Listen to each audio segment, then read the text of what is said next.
Suddenly, a magical gate opened for the inhabitants of one of the worlds. Various monsters emerged through this gate, and this time an A-rank dragon appeared, but the wave measuring device gave an error. Catching such a creature was an impossible task for humans, so when they saw the monsters, the partners decided to retreat. The despair that crept in from there brought humanity to the brink of destruction, and it descended to exterminate all living things. The dragon that emerged from the gate let out a ferocious roar when it noticed the fear in the people. One of the men expertly assessed the situation and was sure that it was all due to a malfunction in the meter. Despite their situation, the human race decided to resist and did not intend to retreat. The weapons used to fight the giant monsters were hunters who acted as mercenaries for destruction. The guy allowed his partner to engage in battle with the huge dragon. Hearing the order, the girl immediately rushed from her place and decided to greet the monster on Earth. The disgusting huge lizard seemed ugly and too weak to her. The monster tried to resist the little human who believed in her strength. With one blow, the dragon managed to knock the attacking girl off her trajectory. The men were shocked that the experienced hunter had been struck down with a single blow. The companions thought it best to retreat because the dead cannot be brought back from the other world, but they could still save themselves. It would be much easier for the guy if this commotion died down as soon as possible. Unexpectedly, he listened to the girl who assured him that this dragon was just a flying piece of trash. If the dragon did not have such thick skin, it would have already died from her blows because its enormous size did not give it an advantage over her. The girl intended to draw the blood of this lizard-like monster right now. A powerful blow from the human immediately struck the dragon's body, which was unable to resist. The blow only made the monster's head tilt, and it became even more angry at them. The guy continued to calmly watch what was happening and did not rush to intervene in the battle, but suddenly he took out his weapon, deciding to attack the dragon. The man was sure that the young man would not be able to hold out against the dragon, because he was only rank B, but the hunter himself did not care. All it took was one mistake by the dragon for the hunters to deliver a crushing blow. His partner asked Maria to cover him, and she was delighted because the time had finally come for a serious battle. The man and the monster looked at each other to understand their opponent's weaknesses. The dragon attacked first, but his blows were ineffective, and while he was busy with this, the man tried to sneak up on him. The guy drew all the weapons he had while Maria managed to climb onto the monster's head. The dragon began to suck in air, preparing to breathe fire at his opponent, but the girl had no intention of letting him do so. A powerful blow struck the creature's jaw, making it impossible for it to attack. Maria signaled to Kong Jun that now was the right moment to launch a counterattack. Without a word or a move, the guy approached the monster and attacked it with his sword. One legendary cut from the hunter decapitated the dragon, which did not expect such a thing from humans. The creature's head separated from its body and fell to the ground with a loud sound. The partners had once again managed to destroy another monster. Sometime later, the other hunters who had arrived were impressed by what they had heard about the battle, because thanks to the combined efforts of Maria and Kong Jun, they managed to obtain the necessary resources from the dragon's body. Unlike other B-rank mercenaries, this pair was much faster, but the partners did not consider themselves super strong. The dragon was destroyed by the hunter, and Kang Jun hoped that these people would divide their spoils fairly. Maria noticed her partner's concern as he had his own opinion about what was happening. The customer did not understand what the hunter meant by dividing the spoils. The man made it clear that this time there were more members in the squad, so they needed to take much more resources to pay everyone for their work. Kang Juna was surrounded and ordered to hand over his sword and equipment if he wanted to survive. They knew that these two were quite strong hunters, but could they really do anything with so many opponents? The young man laughed when he heard the man's threats because he was convinced that the gun could not harm him. Seeing the confidence in the young man's eyes, the man immediately became frightened because he thought that Kang Jun would immediately obey them upon seeing the weapon. The experienced hunter had encountered similar situations many times before, and therefore knew how to behave in such cases. Hunters never worked for free, and so in the lawless area of Uar in Apington County, a man who refused to pay the hunters for their help was killed. This seemed impossible because when a large number of monsters began to die, the number of human casualties also increased. Maria was convinced that life was becoming harsher every day, so she was not surprised by the betrayal of her clients. Kang Jun knew that at the very beginning such efforts could have captured the monster. This kind of activity lifted them up, and so their business flourished, and Eater began extracting dragon blood. Maria compared him to a scoundrel who could not get enough of the items he had obtained, but the young man did not refuse the extra income, and therefore intended to take everything that could be sold. The girl made sure that he did not forget to take anything from the people he had killed. Kang Jun didn't care how he made money, because with it, he could achieve his goals. After collecting valuable items, the guy used a fire spell to incinerate the lifeless bodies. The bonfire of human bodies smelled unpleasant, but the hunters couldn't do anything about it because they couldn't just leave the lifeless bodies there. Maria tried to find out what Kang Jun was going to do next. She wanted him to go with her again.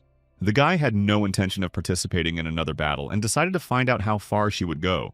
The girl wanted to buy a house and a yacht in Greece, but she couldn't yet. She needed to hunt for about 5 more years because her dreams were constantly growing. This kind of work was good, but the problem was controlling the money, so Maria thought she should also look for a manager. Kang Jun was also thinking about this, and the girl asked him to let her know if he found someone suitable. The young man assured her that this would not happen because he was bored with it and wanted to learn management. Maria was shocked because, having become an S-rank hunter, he decided to switch sides and become a manager. But Kang Jun understood that he was different from the S-rank knights and was made of thin fabric. She could sense this if she tried her hand at management, because it would be easier to make money off someone else's life than her own. His partner didn't understand what he was thinking, but Kang Jun offered her a special price. The guy intended to return to Korea. He hoped to see Maria again someday. She advised him to call if he needed her help. After saying goodbye, he went back to his homeland to dive into the peaceful life he had already forgotten. Maria couldn't be honest with her partner and knew that she couldn't just leave him like that. The heroic manager Sol Young did not know a single one of the lion's share of hunters around the world. Most people could not properly fill out their savings books. That is why the management order came from this department. They took on all the difficult tasks and were able to concentrate on the work of the hunter. They carried out thorough checks and manufactured equipment, as well as modernizing it. They effectively ensured the safety of the ether and farmed it.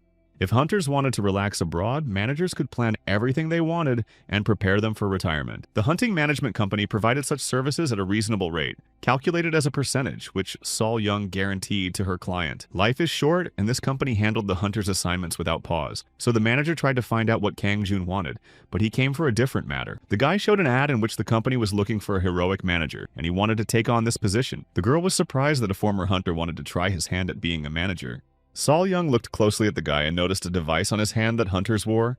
Kang Jun asked her to put aside her doubts because he really had come to them to become a manager. The girl immediately decided to find out if he knew how to use a savings book, if he had office software skills, if he knew foreign languages, and if he had the required education. The heroic manager believed that it was easier for people like him to be hunters. Sol Young had no reason to hire him as a manager.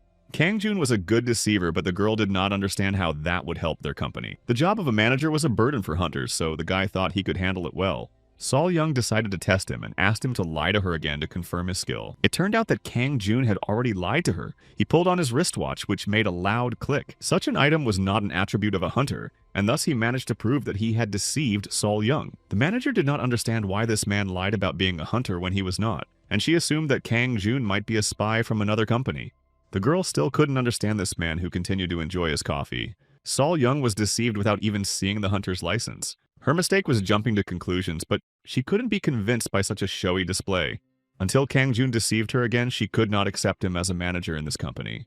The guy decided to see if he would definitely be accepted if he deceived her. Sol Young responded positively, making it clear that it would not be that easy. Suddenly, the young man declared again that he had already deceived her, and the girl again did not understand what he was talking about. Kang Jun took out his sword and confessed that he had been a hunter but had now decided to give it up. Then he showed her the hunter's license she had mentioned. He was sure that now they would definitely hire him because he had outsmarted her as they had agreed. Sol Young hired him as a manager, and he was to start work the next day.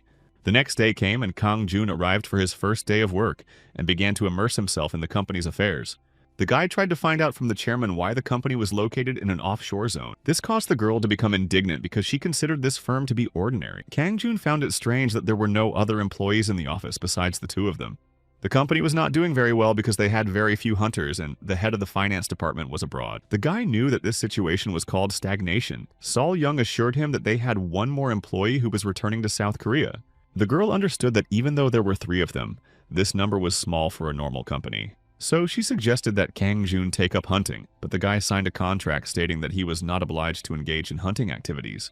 The new employee promised to find new hunters who would use their services. After a while, a warning was announced at Gwanghwamun Station, asking passengers to remain calm and follow safety rules. One of the passengers realized that this had happened because of her actions, and that there were still many hunters who had not yet made their debut. A few more days passed, and Kang Jun realized that they would not be able to find the hunters through announcements. Suddenly, he was stopped by a soldier who informed him that outsiders were not allowed to enter the square at that time. A shell had been found in this location, so the military cordoned off the area to protect civilians. The military acted quickly, and those around were curious to see what kind of hunter would appear this time. Some assumed that a hunter who used fire attacks would appear, but because the core was D rank, B rank hunters might not come to clear it. The pressure from the taser was directed at the core, but there was no particular excitement. Suddenly, the core began to pulsate, emitting loud sounds.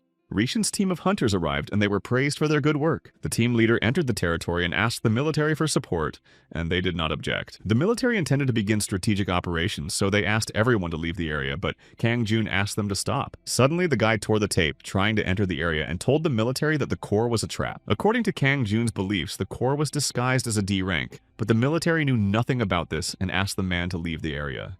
The guy showed his hunter's license and ordered the military to take everyone away so they wouldn't get hurt. Meanwhile, Reshin's team was preparing to clear this core, unaware of any danger. Kang Jun approached them to find out more, but only scared one of the hunters. The hunter tried to find out who this guy was, and he introduced himself as a passing manager. The team leader did not understand why the passing manager had approached them. Kang Jun ordered the emergency response agents to be called immediately. The man did not understand why they needed to call an A-rank hunter for a D-rank core, as he thought his team would be enough. Kang Jun assured him that this was actually a B-rank core, which had never been seen in Korea, but he had encountered one abroad. Team leader Raishan noticed the strange look on the guy's face, who assured him that everyone here had lost their minds. The guy was just a manager, so he was asked not to interfere. Suddenly, their conversation was interrupted by the appearance of a werewolf. The rank caused horror on the faces of the hunters. Rashina's teammates doubted that they could handle it, but the leader ordered them all to hold their ground, because if the monster broke through, it would be the end for everyone. Kang Jun advised them to call for backup. The commander had no choice but to listen to the manager, and they called for backup. The soldiers were ready to stall for time until reinforcements arrived, so they opened fire on the werewolves. The soldiers took aim and attacked one by one to keep the monsters away from themselves for as long as possible. Kang Jun also joined the battle and managed to skillfully eliminate one of the werewolves with his sword. Rashin's team did not expect such skill from the manager, thinking he was just an office worker. The young man managed to destroy a rank 5 werewolf with a single swing of his sword. Noticing this, the leader assumed that the young man possessed an ethereal sword. The former hunter had no time to look at the others because he was busy clearing the area. The weapons possessed by Rishin's team could not achieve such results. Distracted by the battle, Kang Jun did not notice the werewolf approaching him. The young man managed to come to his aid in time and asked the man to quickly step back. One fierce blow from the former hunter cut the werewolf's body in two. The werewolves dodged and began to retreat after changing their target and jumping in different directions. The hunters had to figure out their trajectory in order to easily block their attacks. Hunting each monster was too difficult for humans, so Kang Jun advised them to focus on blocking the werewolves. The situation was not ideal because they had no precautions against nuclear traps. The werewolves kept appearing in this world while help was delayed, and it was difficult for the hunters to resist the endless monsters. The hunters couldn't hold out for long in this state, but they couldn't retreat either. The soldiers began to panic and tried to get further instructions from the captain as the werewolves continued to arrive. The distribution of heavy weapons was completed, and the soldiers intended to understand what their commander had in mind. After preparing the heavy weapons, the commander ordered everyone to retreat to cover. Team leader Raken was against using heavy weapons because reinforcements were expected to arrive soon. Kang Jun assured them that their team would not be able to hold out and that they should follow the military's decision. But if such weapons were used, the area could be destroyed, and the hunters would not be able to get the ether. The man assured him that if they retreated, they would lose too much money.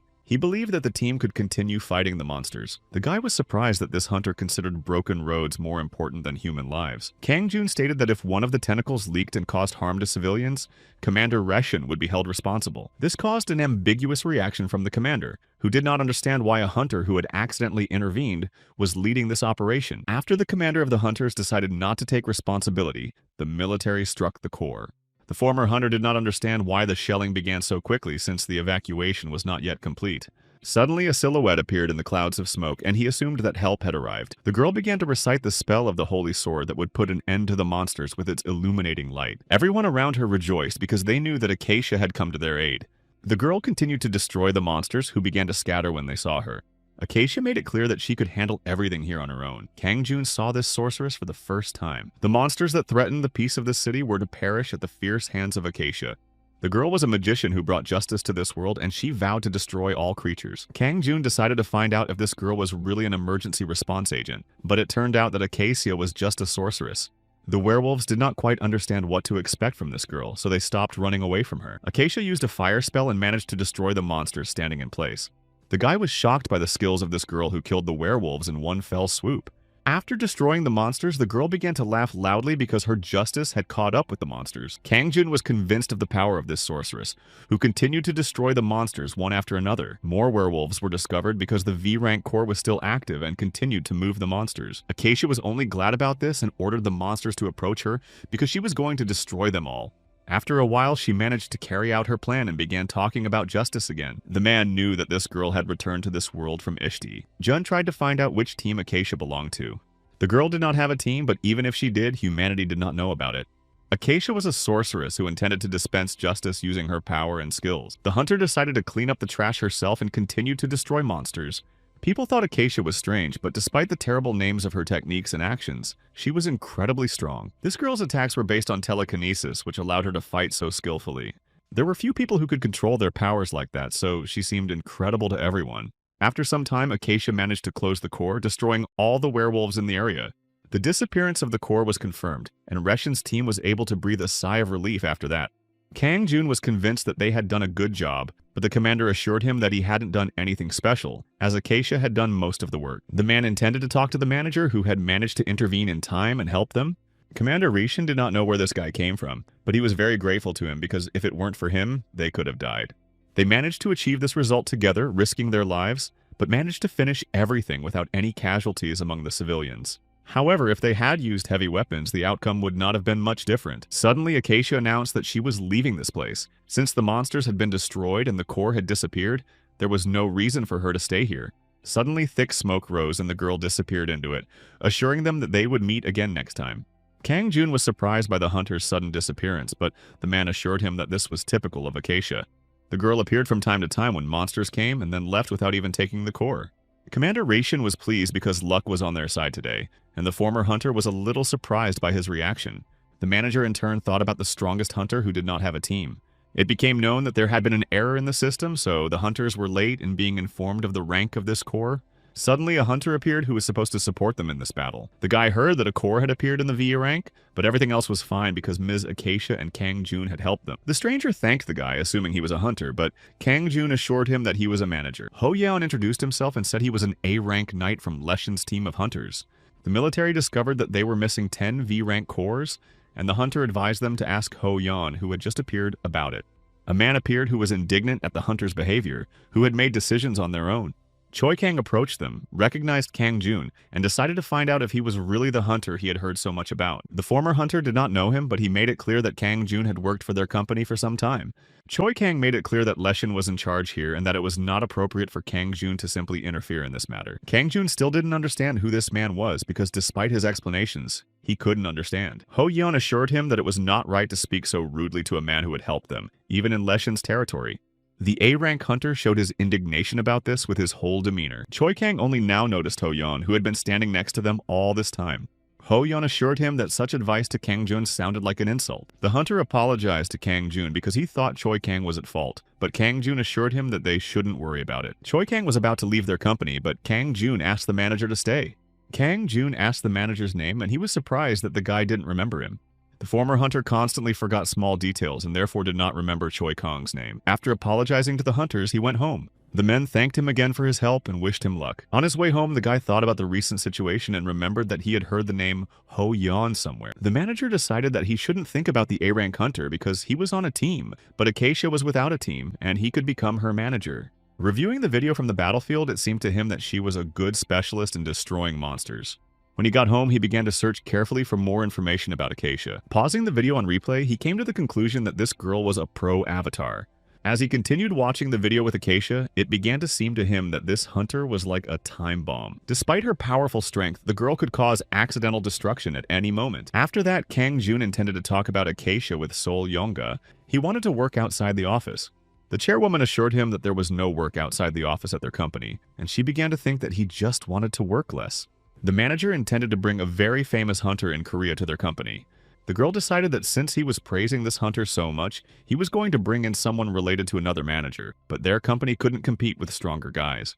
Kang Jun hastened to assure her that this hunter had no managers and made it clear that he was talking about the magical girl Acacia. Sol Young suggested that he was talking about the hunter girl who appeared in the area and then disappeared without a trace. She heard that Acacia's actions yesterday were very noticeable. The girl knew that none of the companies had been able to get Acacia on their side. It was said that not only were famous managers unable to hire her, but no one in the country could do so. The boss wanted to know how her employee intended to do this. Kang Jun assured her that he had options for attracting Acacia to their company. That is why he asked for permission to work outside the office. After thinking for a moment, Sol Young allowed him to do so. The main thing that distinguished Acacia from other hunters was the time and radius of her activities. The girl almost always appeared and disappeared between 5 and 6 o'clock, except on weekends, and her radius of action was limited to the area around the station. The manager continued to study the available information about Acacia on various information forums and websites. Contrary to her appearance, the girl resembled a little girl with extraordinary abilities. There was a high probability that this hunter worked and lived alone and moved freely around the area after work. The most important thing was that Acacia had such a young avatar that someone was controlling. Kang Jun, thinking about the hunter, began to see her everywhere, but then he noticed that the train was starting to depart. The form was influenced by the user's mind or took the shape of a beloved animal, or the form of an unconscious desire. The former hunter did not particularly like the magical girl. Despite this, Acacia was comparable in strength to the world warriors who inhabited Earth. The characteristics that are not inherent in the current Acacia, and her constantly changing fighting style, hinted to Kang Jun that she did not have a manager in the form of an assistant. Continuing his subway ride, he took out his laptop and began looking at photos of Acacia from various battles. It seemed to the guy that all the talk surrounding Acacia was just a farce. After thinking about the information he had received for a while, he came to the conclusion that the real Acacia was an otaku. The manager understood that this hunter might actually turn out to be a guy. Kang Jun wasn't entirely sure about this, and it could be a prejudice if he believed that only men could become otaku. The guy assumed that Acacia was a simple person who had been influenced by watching the magical girl anime, so it couldn't be said that she had no hobbies. Suddenly, an alarm sounded in the Chungjungno station area, and an E-rank core appeared intensively. The train passed through this area without stopping. The station was a place with quick access to transportation. The avatar could be embodied at a considerable distance. The guy knew that the subway train could cover up to 2 stations during its journey. It was impossible to cover more stations, so Acacia did not need to go to the nearest station. When the girl was in action, her real body existed somewhere in the subway station. Kang Jun had an effective way to lure Acacia out in order to find her real appearance. The guy remembered that a movie theater located within 5 minutes of the subway station was scheduled to premiere an animated film about a magical girl today.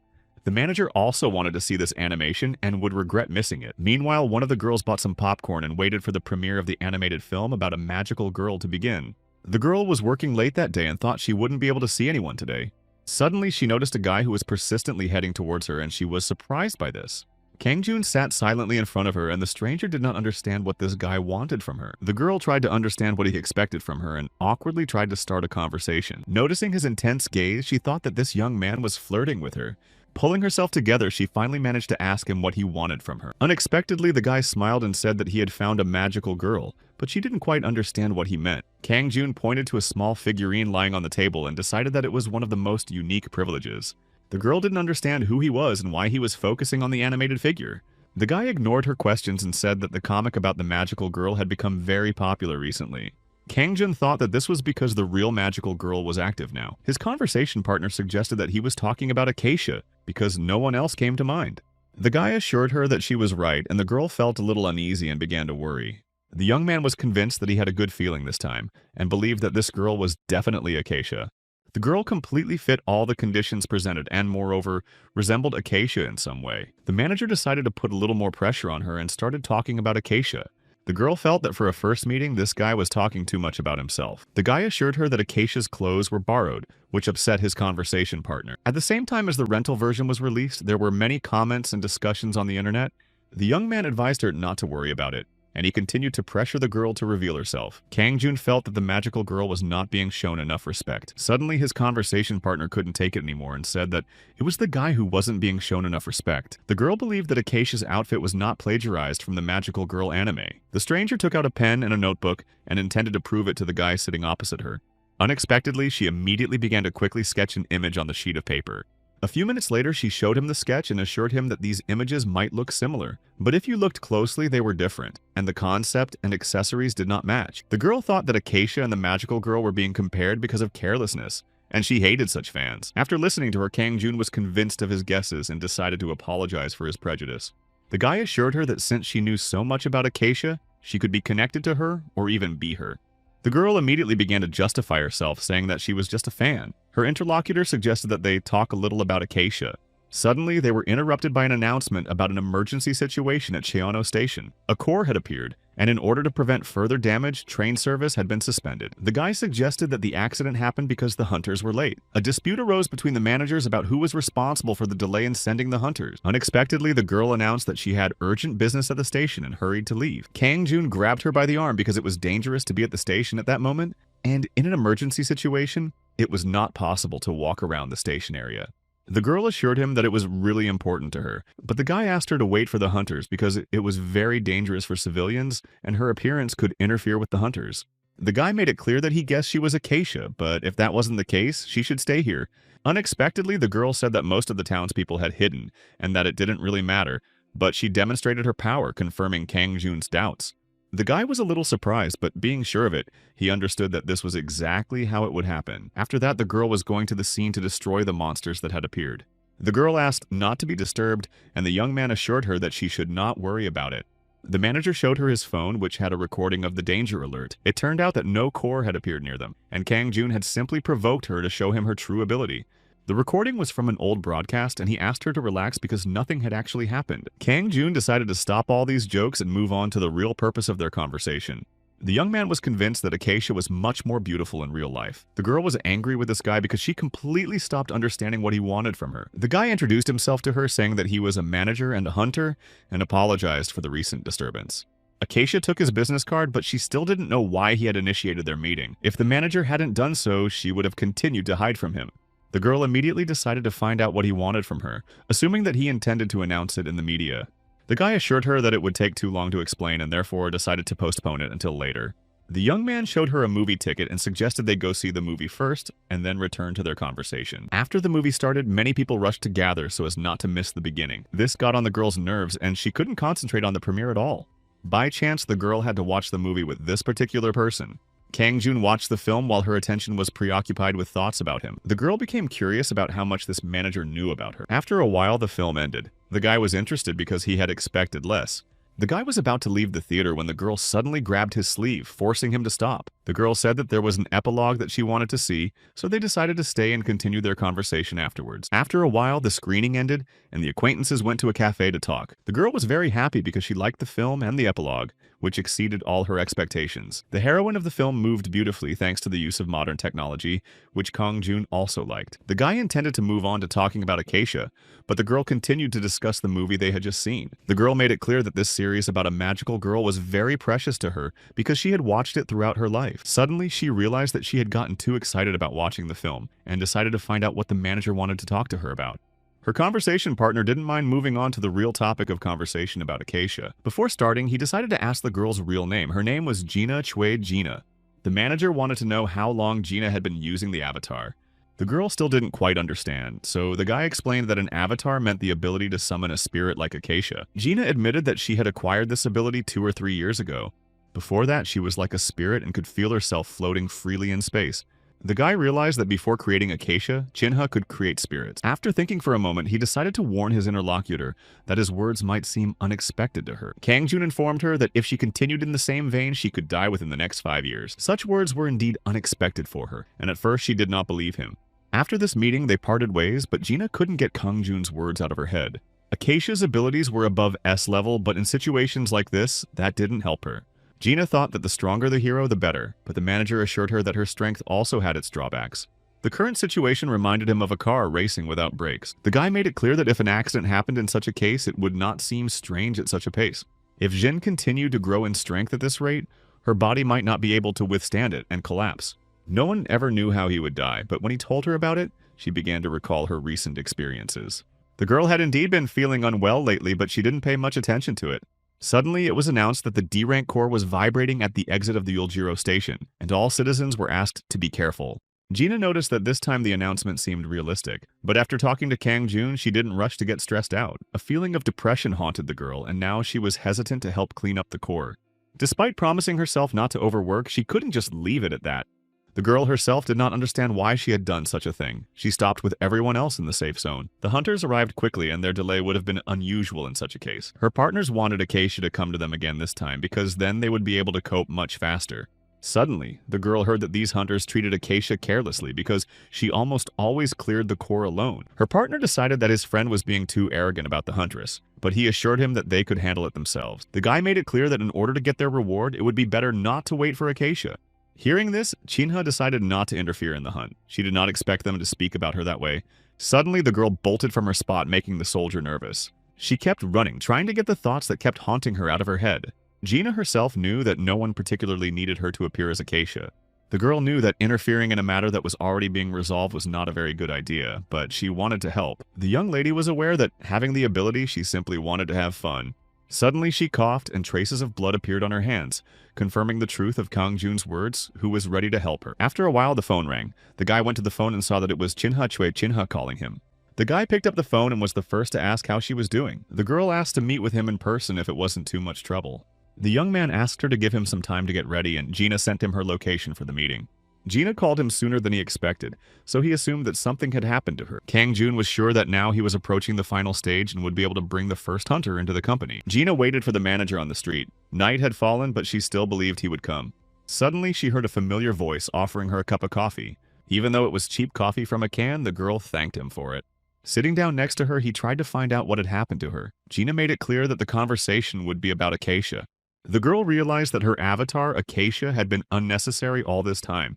The guy tried to find out why she thought so. Gina assured him that even without Acacia, the core could be completely controlled. Kang Jun assured her that everyone liked Acacia, but that was because she didn't demand any rewards.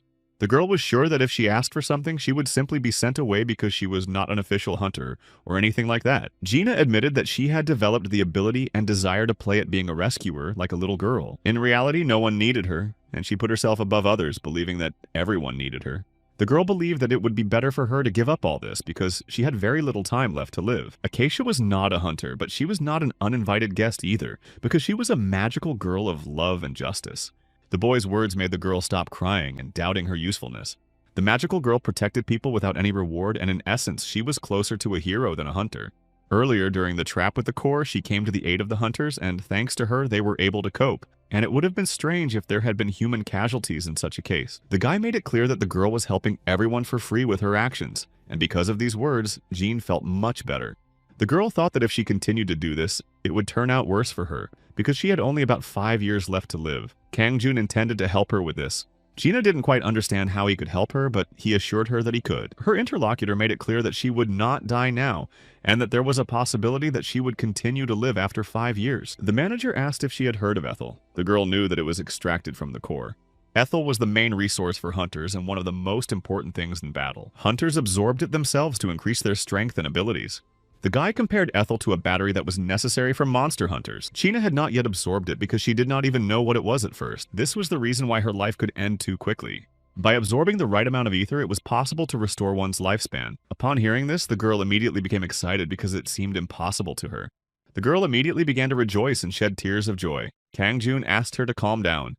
Gina thought that in the end, everything would be fine because he said there was a way to help her. The manager added that he also needed her to advance in his work. The girl misinterpreted his business smile because she had little experience with dating. The guy mentioned the danger that might await them because S-rankers had a very strong influence on human life. It would be a shame if Gina's abilities disappeared in this way. He noticed that she was not listening to him carefully. Based on the current situation, the guy decided to tell her everything directly. Gina was ready to listen to him. The guy offered her to become a hunter for their management company and held out his hand to seal the deal. The manager swore to keep his promises, unlike other large-scale management companies. Kang Jun could swear that there was no one in this country who knew more about the Avatar Master than he did. The guy intended to make every effort to ensure that the girl would not regret signing the contract. Gina agreed to the offer to become a hunter, and the manager assured her that it was a good decision. The girl didn't understand what to do next, so the guy advised her to start by filling out an application to become a hunter. Jin didn't want to announce to everyone that she was Acacia, because then her fans would never leave her alone. The guy assured her that it wasn't necessary to disclose this information because she would be registered as a normal reborn. The manager asked her not to worry because their company would take care of all the hassle. Jean found this guy too strained. The girl thanked him for this. It was the first time she had shared her true story with someone. The guy assured her that in the future she could tell him anything she wanted. Now they were a team and he was her manager. These words caused confusion on the girl's face. Gina was happy with this turn of events and asked Kang Jun to take care of her. After some time, the moment came when the manager brought Gina to demonstrate her skills to Sol Yong-gae. The girl demonstrated her skills to the company's management, An acacia appeared in the room. Gina was very shy and asked if this would be enough to convince Sol Yong. The manager verified the truth of their words and admitted that it was the first time she had seen Acacia in person. When Sol Yong first saw Gina, she thought she was being deceived. The girl made it clear that she was indeed the famous Acacia, who had many fans. The manager hoped that now they would not have any problems and offered the hunter a contract. Sol Yong asked Gina to continue to assist their company in the future. Gina had never heard of a woman being a representative, but she thought it was wonderful. Some time passed, and their company worked late into the night at the office as usual. The boss finished organizing the documents related to Gina. Now they had a hunter who had signed a contract with them, and their management could really get to work, but Kong Jun didn't think so. Sol Yong didn't understand what he was talking about, but the guy assured them that they had no way to use Acacia. Gina's life expectancy was greatly reduced due to the excessive use of her avatar's abilities. The guy couldn't allow her to fight anymore, and they couldn't let her continue to fight in the form of Acacia. The boss thought that it was possible to restore the lost life expectancy by drinking ethyl. Kang Jun made it clear that this was precisely the problem, because the amount needed for recovery was large. Sol Yong decided to find out exactly how much ethyl the hunter needed to restore her life. The guy said that Jin would need about 50 billion ethyl to recover. Such an amount horrified the boss, but even if they managed to find that much, the girl would not be able to consume such an amount quickly. Being reborn, she had to start with basic training and apply it with a gradual reduction. They had to start not with Acacia, but with a reborn F-rank hunter. Sol Yong agreed with his words, realizing that things were not so simple in this world. The guy tried to tell her that it might be a little more complicated than it seemed, but the boss understood that the potential demonstrated by Miss Jin in the form of Acacia was enormous, although it could not be applied at the moment. Kang Jun knew about this, and yet his boss's reaction to this case surprised him a little. Sol Yong suggested that they just relax and see what comes of it, because their management's job was to help them reach their full potential. The employee agreed with her and suggested that they all work on it together. The boss decided that this time it was her turn to prepare a surprise. The next day, everyone gathered on the roof of the office, just as Sol Yong had wanted. The woman brought a whole bag of equipment that she had obtained for free thanks to her connections. Sol Yong persuaded an acquaintance who worked at the Hunwall workshop, which produced equipment for hunters, to give her used items that were indistinguishable from new ones. Management was personal connections, which in turn was management. When the hunters saw the equipment, they decided it was very high quality, and Sol Yong continued to brag about her connection. The guy also decided to believe that this equipment was high quality as it was praised. Kang Jun guessed that it was worth about 20 million won, but the price of the equipment was in the hundreds of millions. But Sol Yong assured him that she had received it all for free. This surprised the former hunter, as he had never managed to obtain anything like this. The manager asked for permission to test the equipment a little, and Sol Yong did not object. The guy took the first laser sword and moved away from the girls to test it. The former hunter began to wield it masterfully, which seemed magnificent to Gina. Suddenly, he heard the sword crack and emit sparks, so he immediately threw it out of his hands. After that, he ordered the girls to lie down on the floor so they wouldn't get hurt by the explosion, and he quickly used a protective barrier. There was a powerful explosion that shook the entire office, just as the former hunter had expected. His partners were unharmed only thanks to the protective barrier that was used in time. The girls were shocked by what was happening. They couldn't understand what caused the explosion. Kang Jun reported that it was a defective product that poorly regulated the release of ethyl, and he believed that other items were also defective. In that case, the guy had to personally check the connections of the company representative in some way. Sol Yong did not believe that there could be a defect in Hyunwol's workshop. The former hunter understood everything immediately, as he had encountered similar pranks several times before. His boss doubted that such an explosion could be called a prank, because if it weren't for him, they would have died. Kang Jun thought so too, and therefore asked Sol Yong to have no more dealings with Hyunwol's workshop. The guy suggested teaching the mean prankster a lesson and showing what their company was capable of. After some time, Kang Jun personally came to the Hyunwol workshop to explain what had happened. The leader was surprised that they had managed to get their defective products for free. The guy reported that this product had an unusual defect. The workshop director became curious to learn more about it. The manager reported that their equipment had almost led to human casualties. The man laughed when he learned that no one had been hurt, since they had received the goods for free. The young man made it clear that this was not a case that could be dismissed with a laugh. Kang Jun couldn't understand why such defects had appeared in the products of the Hyunwol workshop, which had long been known for producing branded equipment for hunters. The workshop manager did not understand the young man's hints, but according to the former hunter's convictions, such an act was deliberate. The man remained perplexed, assuming that the young man watched too many movies. The workshop leader intended to ask the guest one question to shed light on the situation. The representative asked Kang Jun if he knew who black consumers were. The young man made it clear that he didn't know much about it, but he didn't think it had anything to do with their business. Black consumers filed malicious complaints in order to obtain unfair benefits. Starting a conversation about the product he received for free, he could make up a story about the equipment exploding in order to extort money from the workshop. The senior workshop manager intended to give advice to the manager who had come to him. The man advised him to watch who he attacks because he could have made so much effort to fully satisfy the request for help, but weak management shows arrogance in such matters. The head of the workshop made it clear that he had the power to destroy the company that Kang Jun worked for. It seemed to the man that this guy did not understand at all what influence his workshop had on the hunting industry. Suddenly, the young man took out a sword and deftly cut the cigarette the man was holding in his teeth. The head was about to call the police, thinking that this guy was going to threaten him. Kang Jun simply took out the sword he had received yesterday for a short time. The battery in this weapon could be recharged, and the boy inserted it into the hilt of the sword. After that, the young man suggested that the man play a game of hawks and doves. The manager assured him that if they were black consumers, then, as the workshop manager had said yesterday, the explosion was a hoax and their products had no defects. The head was sure that it was all staged, but the young man assured him that he was not involved in such matters. Kang Jun was not mischievous and did not endanger people's lives with his actions. He asked if the man sensed a catch in his words. The man had nothing to say. He intended to turn off the sword so as not to do anything foolish. The young man did not understand why his interlocutor was panicking, since he said that the explosion was a deception. The young man advised him to stop paying attention to the sword and suggested that they make the negotiations work for both of them. The head of the workshop saw the true nature of this man, but understood that if this thing worked, they would both die. The man knew nothing because their workshop did nothing with its products. The young man knew that this sword was made in the Hyunwol workshop, but the head assured him that he also received this product. Earlier, someone had suddenly given him a large sum of money and asked him to give it to the guys. The man was also told to deliver a large quantity of weapons, and fearing for his life, he agreed to do so. The head of the workshop did not know who that person was because he could not even see his face. The man did not know what kind of deal it was, and the Hyunwol workshop delivered untested products received from an unknown person to the hunters. This seemed suspicious to Kang Jun, because they did not think that there could be any problems. The head of the workshop could not resist, and agreed to replace everything with new products without defects. The interlocutor asked the guy to stop behaving obscenely and not to mock him.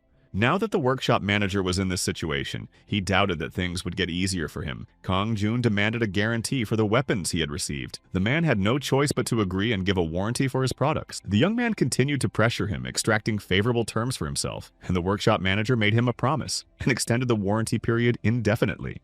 Having achieved the desired promises, the manager turned off the sword, and the head, finding himself safe, began to try to renege on his earlier words. The young man was not going to joke with him and asked if he intended to deceive him. The man swore that he had spoken to him honestly and truthfully and that if he had lied, he would go to hell. Kang Jun was not afraid of the consequences and finally decided to discuss one more topic with him.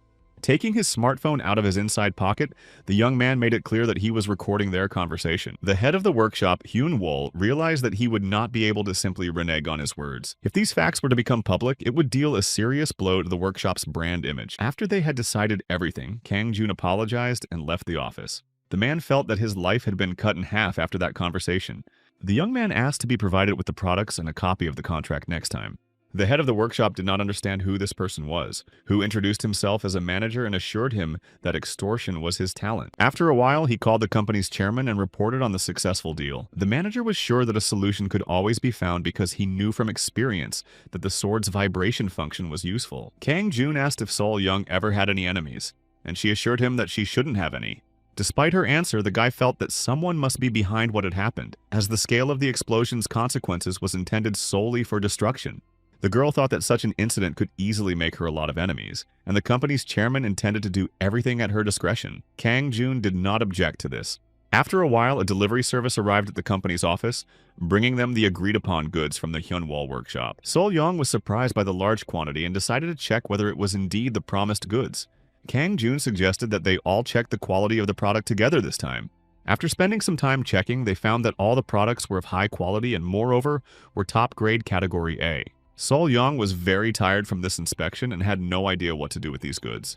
The manager asked if she wanted to know how he managed to pull off this deal, but the girl found the story frightening, so she didn't want to listen to him. Now that all the equipment was in perfect condition, all that remained for their company was to find hunters. Sol Young believed that they could start right away, and their management would be able to get going. The company had already managed to recruit a reborn who could provide support from a distance. If they could find a knight who could repel attacks, they would have a simple team of 3 members. Kang Jun understood that this would be difficult to do, so Sol Young asked him to help her with it.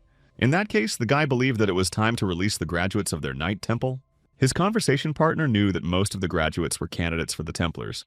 Among the scouts, there was fierce competition among the few candidates for large-scale management hunters, and Saul Young doubted that their company with such management would be able to recruit anyone. The former hunter, on the other hand, did not think it would be difficult, but the chairman did not believe that his idea would work. Kang Jun decided that this time he would have to use his personal connections. Meanwhile, many future hunters gathered in the temple's cafe. Company employees were responsible for equipment and tried to recruit graduates. One of the girls asked about bonuses and rewards.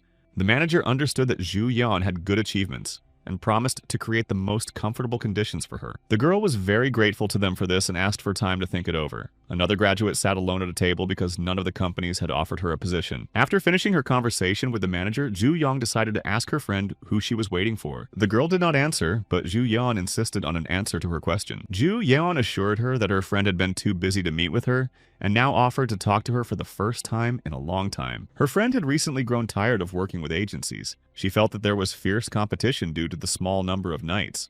Zhu Yan was sure that her friend would be appointed to a position immediately after graduation, and her friend suggested that she do the same. The girl felt that the Templars strictly observed military discipline and were prohibited from having any relationships. Zhu Yan was not sure she could last long in such a place. Her friend didn't care where she did what she was good at because she had a different personality from Zhu Yan. Even if she lost to Zhu Yan, she could still go where her heart called her. Her friend did not understand why Zhu Yan always mentioned the Templars, because they were in an unenviable position, except for the fact that they had left the ranks of free hunters. Suddenly, her friend announced that she was tired of it all. Zhu Yan was shocked to hear this. Zhu Yan thought she would eventually understand, but her friend continued to behave unconsciously. The girl assumed that the Templars had no reason to meet with the hunters and therefore might never meet her again. Zhu Yan thanked her friend for her diligence, but she couldn't do anything about her prejudices. The girl continued to stare out the window alone, thinking about the past conversation. The graduate felt that if she went down this path, she would be able to meet someone she knew. Meanwhile, Kang Jun and Sol Yeon stood on the roof and met a certain person who had arrived by helicopter. The company president didn't understand what the hell was going on. The manager called his girlfriend, and she arrived faster than he thought. The man in the helicopter told the girl that they had arrived at their destination. The girl assured him that it had been an easy and pleasant flight for her and that she was just going to jump down. Sol Young was shocked when she saw this because not many hunters were capable of such a thing. The chairman saw the power this girl possessed and began to worry for his safety. Maria greeted her friend, whom she had not seen for a long time. The girl made it clear that it was not appropriate to call her back from vacation with just a text message. Sol Young only now understood who this girl really was. Before them was indeed Paladin Maria, whom many had heard of. The boss was shocked because Kang Jun had not said that she was his girlfriend, and she could not believe that it was really true. Maria greeted Kang Jun's boss while Sol Young continued to be surprised by what was happening. The experienced hunter had heard a lot about Sol Young and was happy to meet her in person. The boss was a fan of Maria, so she first asked to take a photo together and get her autograph. After that, Sol Young posted on her social media account with Maria. Maria intended to find out why Kang Jun had called her, as his message did not contain any detailed information. The guy asked her to read the messages more carefully because he had explained everything earlier. Kang Jun said that the release date of the Templar Knights was approaching, and it would be good to help the scouts a little. Her friend suggested that he wanted to help someone using her name, and she didn't think it was a very good idea, but Kang Jun had no intention of using his past personal connections. That's why he asked her, a universally recognized and powerful knight, to help him. The girl was a little embarrassed by these words and promised to do everything in her power. Marie just had to deceive a certain person once, which was different from what she had imagined. After that, they gathered their things and set off for the Knight's Temple. The guy was happy that they were able to take the van in the absence of hunters. The girls continued to sit in silence because they did not quite understand what Kang Jun had in mind. Sol Young felt uncomfortable because she had taken the hunter's seat, but if she had known about it, she would not have sat there. Maria decided to ask her boss how her colleague was doing and whether he was coping well. The girl admitted that things were not going very well. Kang Jun intervened in their conversation, assuring them that his boss had recently said that everything was going well for them. The chairwoman agreed with him, but was worried when she didn't know where her subordinate was or what he was doing. Maria assured her that Kang Jun was a reliable colleague and an ordinary hunter of rank 5 with strong abilities. Sol Young knew that B rank wasn't that high for a hunter, but her conversation partner assured her otherwise. For ordinary hunters who are neither reborn, knights, nor mutants, the highest rank is B. The criteria for the A rank itself had not been developed for such people, and Sol Young did not understand why this was so. The boss wanted to know how long these two had been friends. Kang Jun admitted that they had been friends since childhood. The comrades kept in touch even when he entered the Hunter Academy and Maria entered the Night Temple. There were frequent academic exchanges between the two educational institutions. Maria admitted that they both had very low academic performance in their educational institutions. Sol Young was surprised to learn that an S-rank hunter had low grades. Kang Jun did not understand why she did not mention anything about him. In the past, when Maria was in the prime of her youth, she often argued with teachers and fought with them more often than with monsters. This was because of the girl's real name, which she warned everyone not to mention. The boss found out that Maria's name was not real because she dyed her hair, wore contact lenses, and was born in Korea. The girl tried to stop her friend, but he had already revealed her real name, Kim Yul-sung. His friend was outraged that he had spread someone else's shameful secrets without permission. Kang Jun assured her that she was the first to bring up the past. Maria suggested that this time they die together.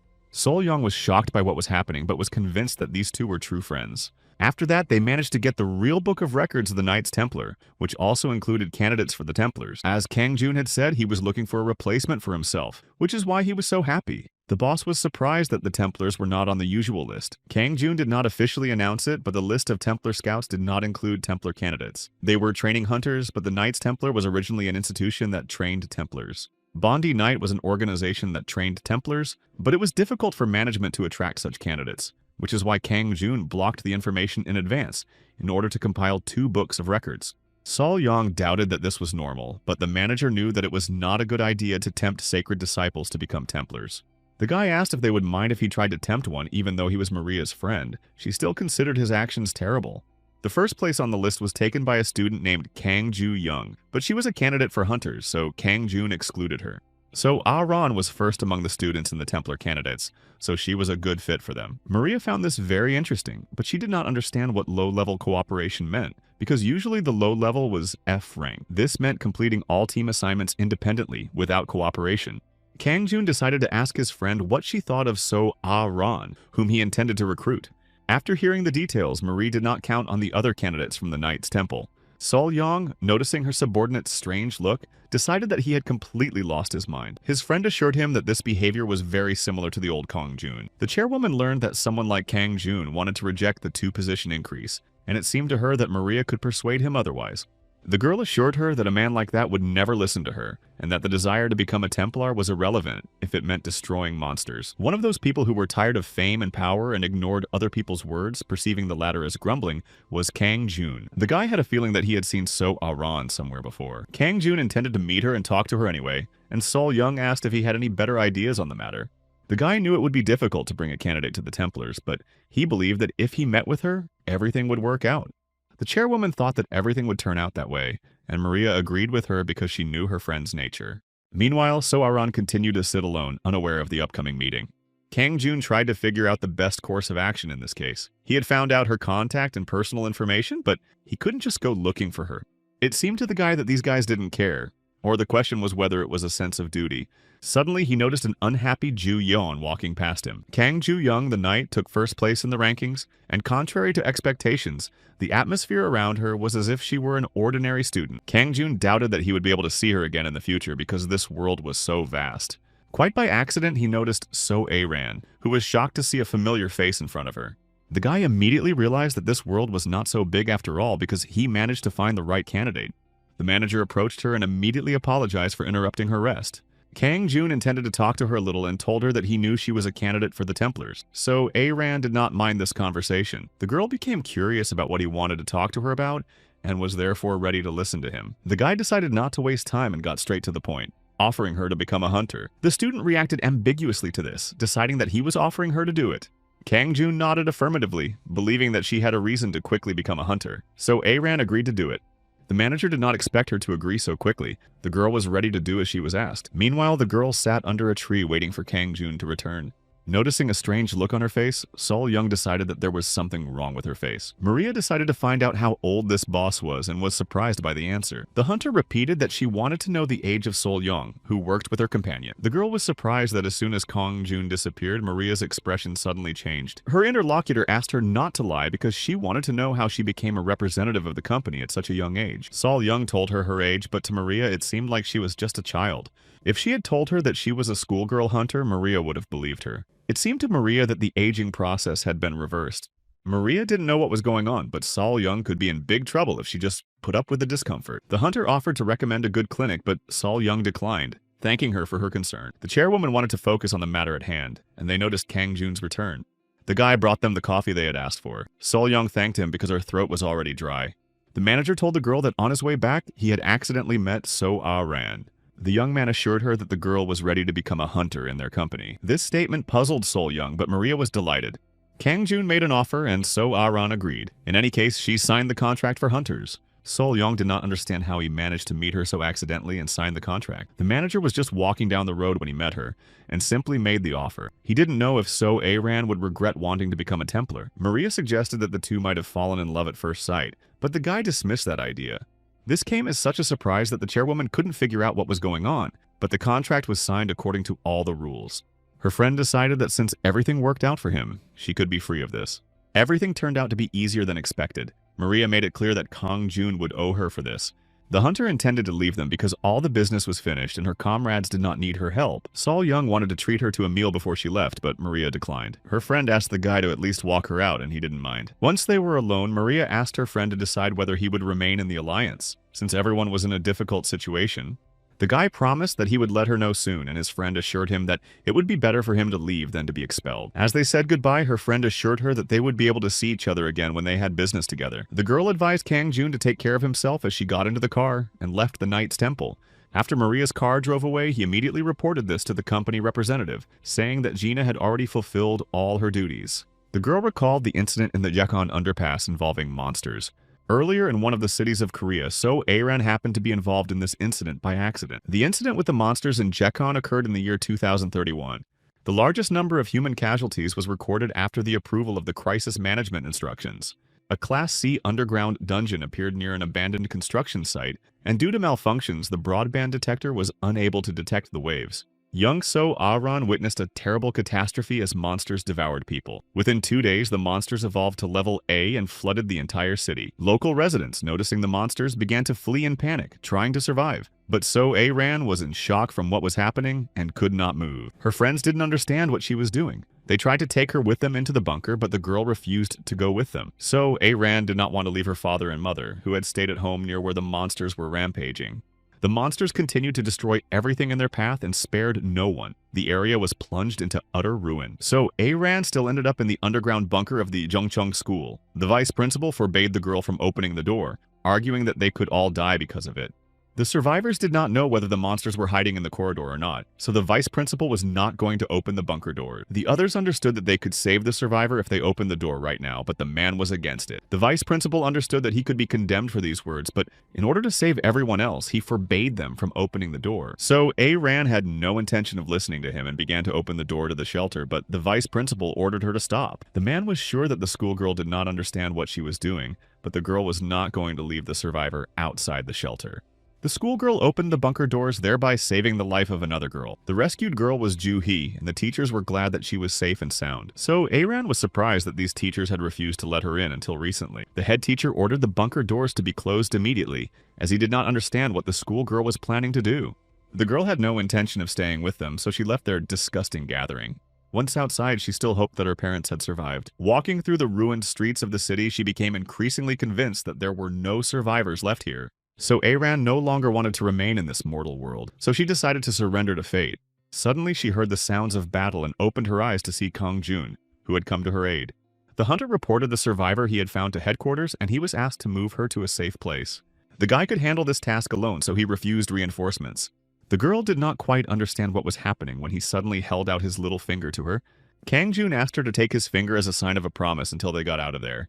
The guy assured her that if she could keep this promise, they would get out unharmed. Suddenly, their conversation was interrupted by a monster that jumped off the roof, intending to finish them off. The hunter deftly shot the monster and managed to destroy it before it could harm them. Afterwards, they clasped fingers as a sign of their promise, and So-Ah-Ran found the motivation to continue living. As they made their way to safety, the two were constantly pursued by ferocious creatures.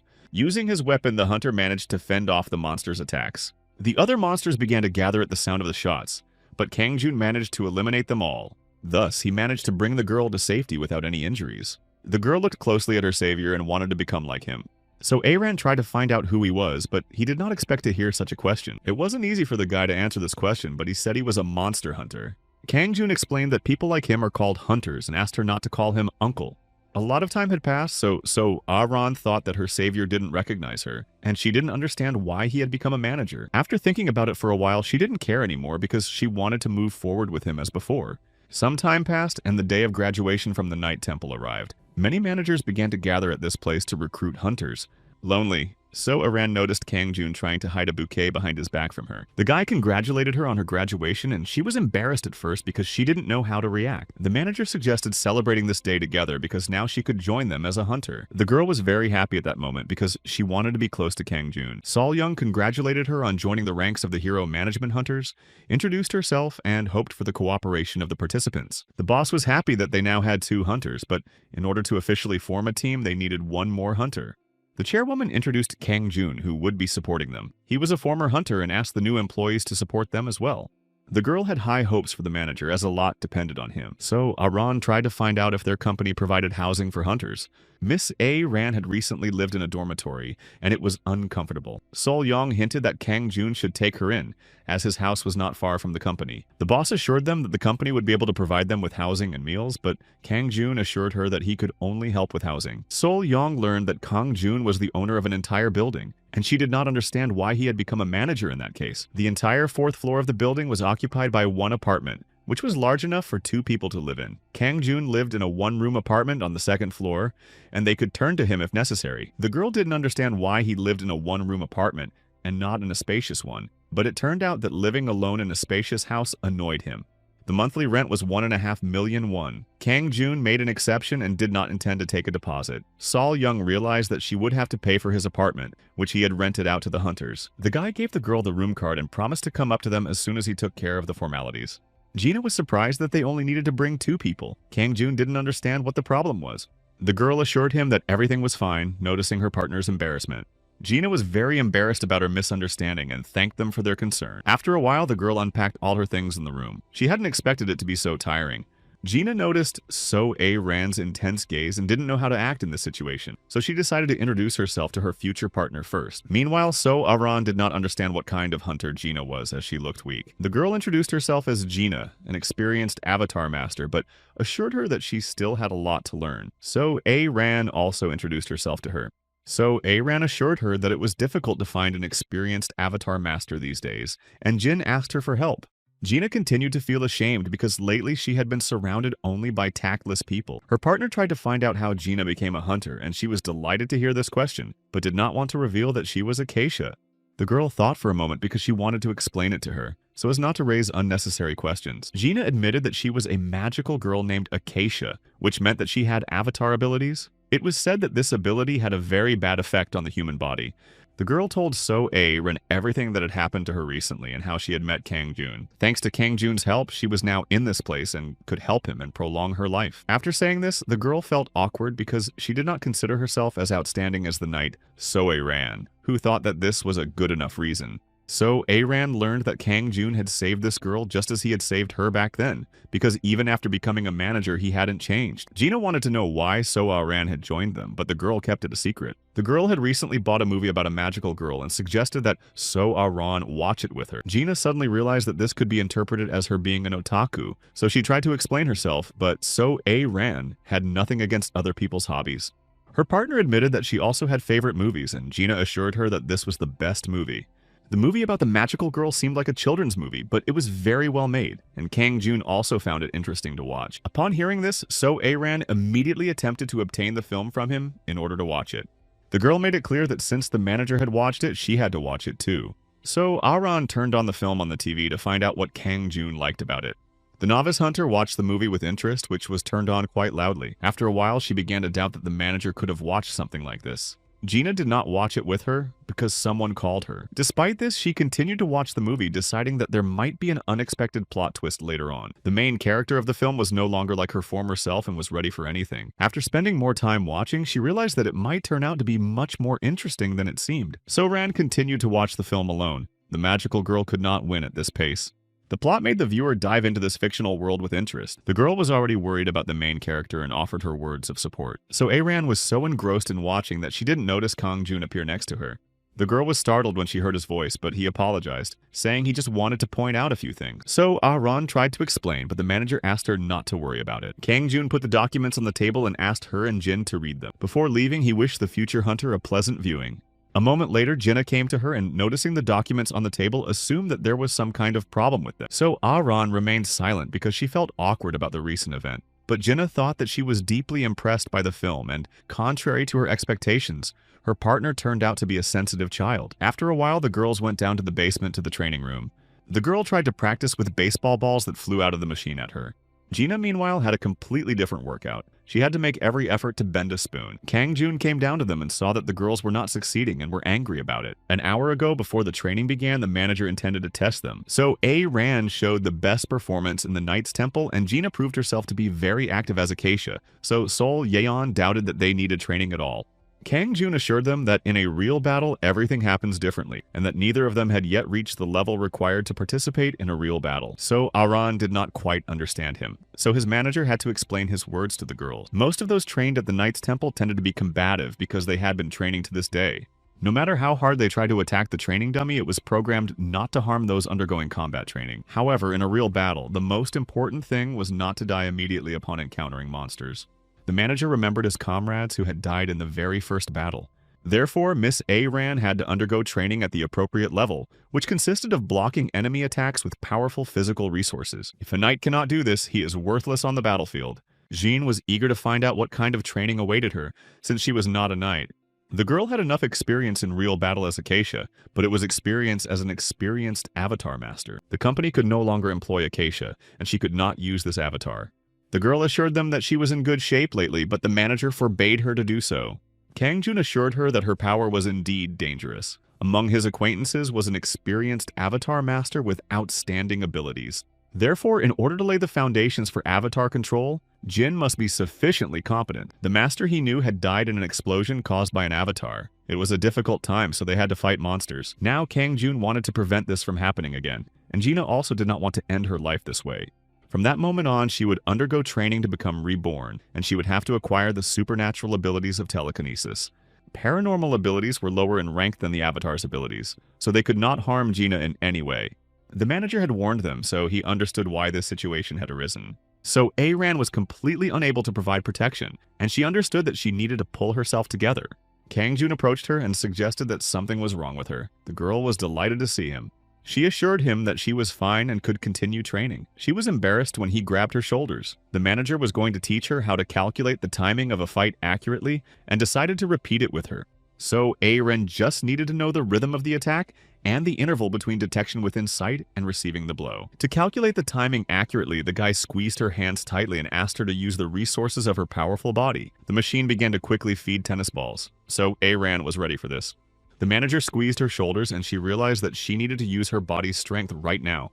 It was the first time the girl had felt this way because her previous attempts to do so had been unsuccessful. Kang Jun asked her to continue in the same vein, but without him, assuring her that she would get used to it as she went along.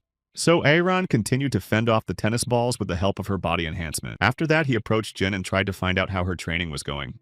The girl tried to justify herself, but the guy asked her to stop acting like a child. Gina assured him that if she had been successful, she would not have done so. The novice hunter still couldn't bend a spoon with telekinesis and was sure that if she used her avatar, she could do it in seconds. The avatar's ability was to transfer all consciousness into the astral body. A normal reincarnated user used only a very small part of it. It was important to divide the consciousness into small pieces. It was similar to the feeling she had when she thought about something else while working at the company. When the theatrical version was previously released, all of Gina's thoughts while working at the company were about cartoons. The girl assured that it depended on which film would be released in theaters. The offer to make a sequel to the film also distracted her from her work. Being upset, she didn't even notice how she managed to bend the spoon. The girl couldn't understand when she got it and how it happened. Kang Jun advised her not to focus too much on any particular goal. Just as when using a spoon while eating, it would be better not to think about it too much. Gina didn't know how she would be able to repeat it, but she promised she would try her best. So Aran continued to practice, and each time she got better at it. Suddenly, Gina shouted with joy because she had succeeded. The manager did not expect her to be able to repeat it so quickly. Kang Jun was convinced that they would have work sooner than he could have imagined. Meanwhile, in the Gyeonggi Hwasong laboratory, there were just over 20 experimental subjects left, and it would be very bad if the scientists did not get any results within the budget now. Now, if they couldn't achieve the desired result within the budget, it would be even more difficult for them to continue. Entering one of the rooms, they intended to take another body for experiments. This time, the scientists used quite expensive materials, believing that they would be able to achieve success. After a while in the conference room, they discussed the recent explosion at the port of an illegal mutant in Hwasun. Kang Jun was sure that those who were near the explosion had died. Gina asked them to stop for a moment. The girl tried to find out what the illegal mutant port meant. Sol Young explained that mutants were created in this place. Scientists captured people whose identities were not known and then conducted experiments on them, or created mutants for this purpose from the very beginning. So Aran suggested that in this case, the death of the entire team meant that all the researchers had died because of a mutant that had escaped or exploded. This mutant was created as a result of an inhumane and illegal experiment, and after escaping, it was supposed to destroy the people who had tortured it during its creation. Sol Young reported that the president of the country had issued an emergency order regarding the hunters. The girls were surprised by this news. The order was an open warrant for the capture of this monster. So Aran suggested that now they needed to catch the subject of the experiments. But her boss simply meant to check the place. A large influx of government officials or civil servants was expected at this location, so Sol Young wanted to appear there. The girl was sure that it wasn't a bad idea to go there if they had no other business. Kang Jun decided to go there after all, but first they needed to get in shape. The girls found themselves in a storage room for the first time, and were allowed to choose everything they needed.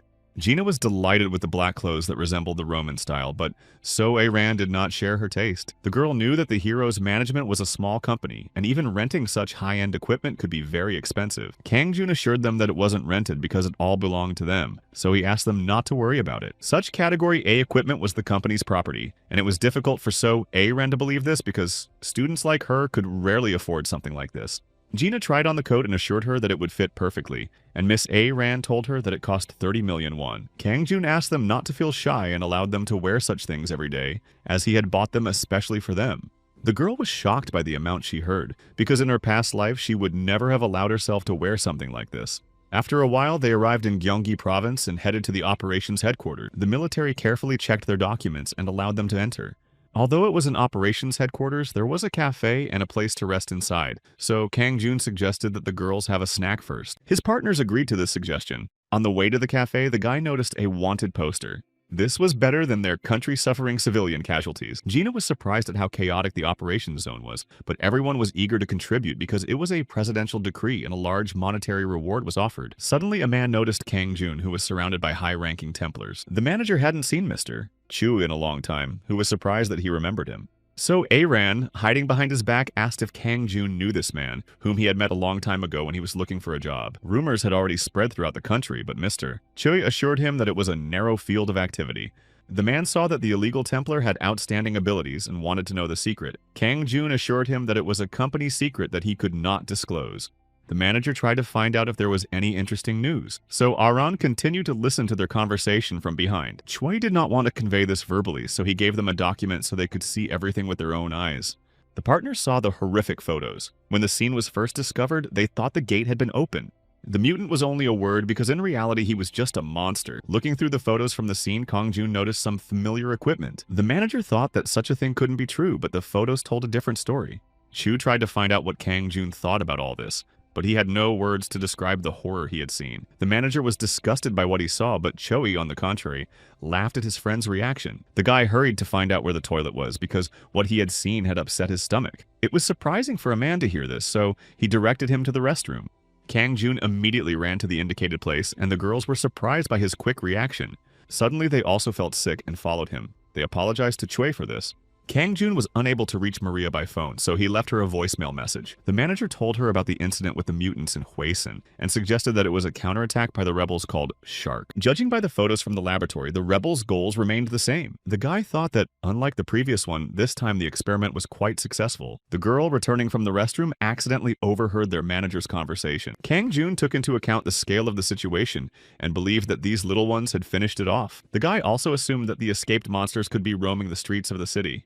The blue heart could also become a finished product in such a case, but the girls did not quite understand what was being discussed. The creature named Blue Heart was the most powerful monster of natural disasters, and humanity wanted to reunite with such a powerful being. Maria understood that the disciples usually knew nothing about how to completely devote themselves to the fulfillment of their desires. Kang Jun intended to find the Blue Heart. The manager intended to inform the alliance of this fact and apologized to his friend for abusing her with requests. After he finished the conversation, the girls approached him and brought him coffee. The guy assumed that they had heard his conversation, but the girls tried to assure him that they had deliberately stayed away so as not to eavesdrop. Chin understood that this was not very good because everyone else looked busy, while they were just loafing around. Approval or rejection was only possible with personal presence in this matter. Kang Jun suggested that they go together to look for the Blue Heart. The girls did not expect this. The guy knew how to find this creature, which could cause a lot of trouble for civilians. The manager wanted to get approval, but even without it, he was ready to get started. Meanwhile, at the observation station, the military lost track of the mutant, who had escaped into the city. Lieutenant Colonel Kim Jun-hyun was furious because he didn't have the equipment to detect the mutant, but his superiors were unaware of the situation on the ground. The wavelength detector was still malfunctioning, making it impossible for the military to find the escaped monster. Kim Jun-hyun did not want to take responsibility for this when someone suddenly entered the room. Kang Jun apologized and wanted to enter the observation post, but the lieutenant colonel did not know who he was. The lieutenant colonel did not understand how a civilian had managed to enter this territory. Kim Jun-hyun ordered them to leave the area quickly because it was a restricted zone for civilians. The manager continued to ignore the lieutenant colonel's orders and sat down next to the employee to find the mutant. The guy asked if they really wanted them to leave because he had a way to solve their problems. The lieutenant colonel was surprised by this, but the manager assured him that he was worried because he couldn't find the escaped mutant. Using the equipment available at that location at that time, it was impossible. Kim Jun-hyun decided that this guy had been sent to them from above. The man threatened him if he intended to deceive him. Kang Jun knew that he meant responsibility. The guy was also part of the company, so he asked the lieutenant colonel not to worry about it because the company was ready to accept the military's conditions. The manager felt that this was part of their company's responsibilities, and the girls were shocked by his behavior. The lieutenant colonel allowed him to continue. Kang Jun asked to turn on the energy reader first. The employees were surprised by this because they knew that this program had too many variables, and therefore thought it was better to use wavelength detectors. This did not happen often, and they could not do anything without instructions. Despite this, they activated the energy reader, and a multitude of variable points appeared on the screen. The lieutenant colonel did not understand what to do with this, but Kang Jun intended to gradually clear all the variables. First of all, they had to remove all the points indicating the locations of power stations and core reservoirs. Then they removed the values emitted by the ethyl and long waves of the core, and finally removed all energy values below rank S. After performing all these manipulations, a point indicating the mutant appeared on the screen, and the lieutenant colonel was shocked by this. The man did not understand how this person managed to know about such a thing. This mutant was a type V and was called the Blue Heart, into whose body an S-rank core had been implanted. The wavelength itself was not much different from that of a monster or hunter, and from this, the truth about the equipment and wavelengths of the lower rank standard was revealed. Kang Jun managed to achieve his initial goal and therefore suggested that everyone prepare for departure. He also asked them to keep him informed of the mutant's whereabouts. The manager and the girls were thinking of leaving the observation point, but the lieutenant colonel asked them to stay. The man had not yet heard of them, so he wanted to know who they were. The guy explained that they were employees of a small company called Hero Management. Night had fallen, so the manager advised the girls to be careful on their way. Suddenly, So-A took out her weapon to protect herself. Gina was shocked, thinking that she intended to destroy the mutant. The girl did not share this view because although their opponent was a mutant, he was still human. But So-A did not consider such a creature to be human, because he had already sent several people to their deaths. Kang Jun agreed with Gina because the mutant was also a victim, but he did not mind if they had to kill him in self-defense. However, he also wanted to talk to the mutant first. The girls did not fully understand the situation, but they understood that they should not rush into action. The manager made it clear that if they felt their lives were in danger, they should do everything possible to survive. It was only possible to take the enemy into account in cases where it was possible to destroy them. The partners intended to find the mutant before the military report was ready. It was enough for them that the government and hunters heard the truth. Chinza did not want to go searching alone. They did not suspect that they were already being followed. The guy, being an escaped mutant, heard their entire conversation and therefore continued to follow them. The team wandered into an abandoned building, thinking that the mutant might be hiding there. Kang Jun sensed someone, but when he turned around, he saw nothing because the guy was hiding behind a column. The manager realized that this mutant was a child in a critical situation. The leader signaled to his teammates, and at first they didn't understand what was going on. The boy told the girls that they were being watched, and Gina was frightened by the news. Kang Jun knew that the mutant was in the area and had no intention of attacking them. Suddenly, they heard a strange noise that they had not made before, and Gina became even more worried. After that, the supposed child appeared, who turned out to be too fast. Gina was asked to stop him, but the girl was confused and didn't know what to do. The girl only had time to use her technique to create a protective barrier. The boy collided with this barrier, which caused him to fly back. He couldn't have foreseen this, so he ended up in wooden boxes that softened his fall. Kang Jun made it clear that her defense was excessive, which meant that the training still hadn't produced the desired result. The manager had only recently said that there was no need to let Jin go, and she realized that this boy was the mutant. The boy called them liars because he heard them say they would not attack him. Kang Jun thought that Gina's actions were minimal defensive actions, and that if they beat him up, it wouldn't end there. The people had no intention of attacking him first, although they did not know if he was going to attack them again just like before. The boy did not believe them because he thought that all adults were liars, and therefore he did not want to trust anyone anymore. Angered, he began to quickly attack his teammates, who really did not want to harm him. Kang Jun ordered So A-Ra to protect Miss Jin while he distracted the enemy. The manager drew his sword and managed to block the boy's attack in time. This turned out to be much more difficult than expected, as he had slightly underestimated the blue heart. The boy continued to attack the guy, who deftly dodged him. So Aran watched their battle and wanted to join in, but the manager did not instruct her to do so. The boy's movements were fierce and intense, and he managed to grab the manager. It was difficult to call it a battle, as the boy was just randomly striking with his hands and feet. The boy was just scared, and the whole situation was that he was surrounded by demons. The scientist had been causing him such hellish pain for so long that the boy barely managed to get away, and when Kang Jun ran to find him, they looked just like the people who were hurting him. The boy was not going to trust adults anymore. He intended to destroy them. The boy understood that this was very risky, but he had no other choice. Kang Jun continued to stand in place, waiting to be hit to prove to the child that they were not his enemies.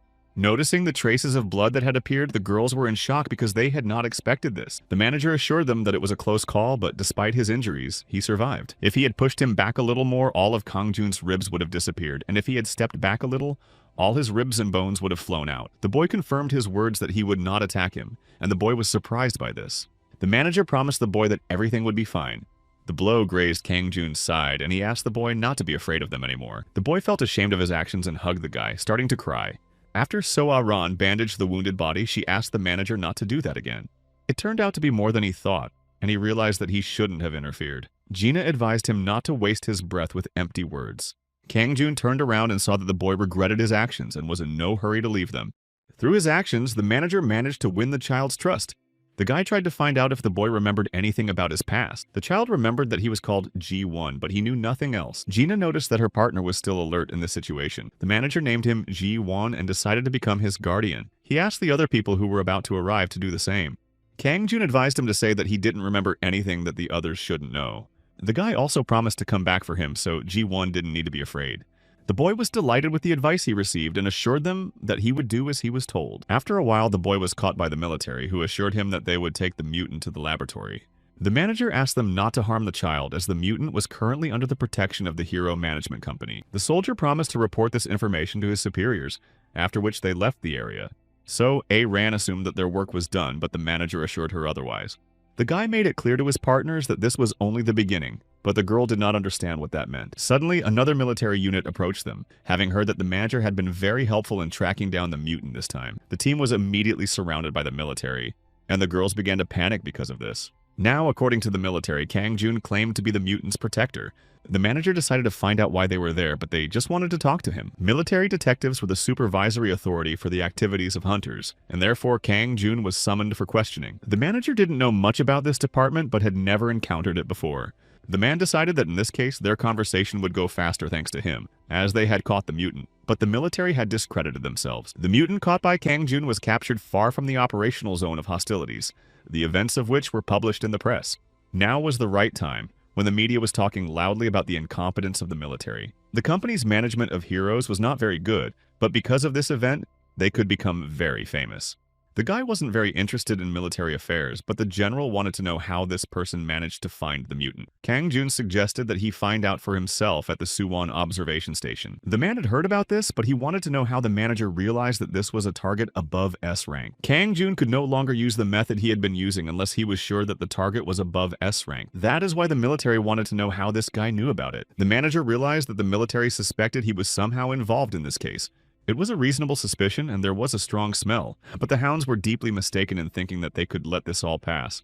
The guy knew that this was the hounds' method of taking credit for themselves for a good reason. Kang Jun thought that in this case it would be better to call them hyenas rather than hounds. This infuriated the general, and he threatened that he could destroy the hero management company for this. The guy was surprised that these people failed to pick up on another scent, because they didn't understand that it was an illegal mutant port. The manager asked the general if he had ever seen such a clean, systematic illegal mutant port. There used to be a conglomerate with its own vigorous activity for illegal mutant ports. He was talking about the Gauss distribution law. In that event, all the company's officials were destroyed. It was a promising conglomerate of companies, and the general suspected that Kang Jun could have done it. The manager did not know the details of the incident, but gradually began to guess. It was clear to the young man that a novice should not interfere in such matters. The general stated that if he was a citizen of the Republic of Korea, he was obliged to comply with their request. The military was asking too much of him. Kang Jun admitted to them that he was not a citizen of Korea. The former hunter showed him his document, and he did not expect to see such a thing. Kang Jun had no citizenship, and his status was guaranteed by the UN. According to the principles of justice, if they wanted to continue, Kang Jun could perceive this as hostility towards the UN. The guy advised them to wait quietly near their master like hounds. Leaving the interrogation room, the manager thought it was a great idea for the military. The girls, noticing the gentleman leaving, were glad that he had been released. Gina immediately tried to find out if he had been tortured. Kang Jun assured her that he was fine and that nothing like that had happened. The manager couldn't believe that his UN-marked license had an effect on people when they heard about this organization. After that, they intended to rescue Ji-won, who had already been subjected to experiments again. The scientists made false promises to release the boy home after a superficial examination. The child understood that these words were a deception and tried to get out of the situation, but all his efforts were in vain. The boy understood that they knew he had no home and nothing else, but they continued to lie to him. Ji-won's eyes immediately flashed with anger. He wanted to kill these people as soon as possible. The man preparing the equipment for the experiment ordered the mutant to calm down. The scientists tried to assure the child that this time it would not hurt, but he was not going to believe them. Suddenly, someone entered the room and ordered them to stop immediately. Upon entering the office, Kang Jun saw that nothing had changed in the laboratory, and that they intended to continue experimenting on the child. The scientists did not understand who this man was, as outsiders were not allowed to enter. The manager assured them that there was nothing to worry about, as he was involved in the case, and immediately began to release Ji-won. The man did not understand what nonsense was going on here and asked the general to immediately remove this insolent person from his laboratory. The military could not do this because it was not within their authority. Kang Jun confirmed his promise to return for the child, but the man had no doubt about that. It was a close call, but he managed to do it. Now the child was completely calm because he thought that Kang Jun would not let anyone hurt him.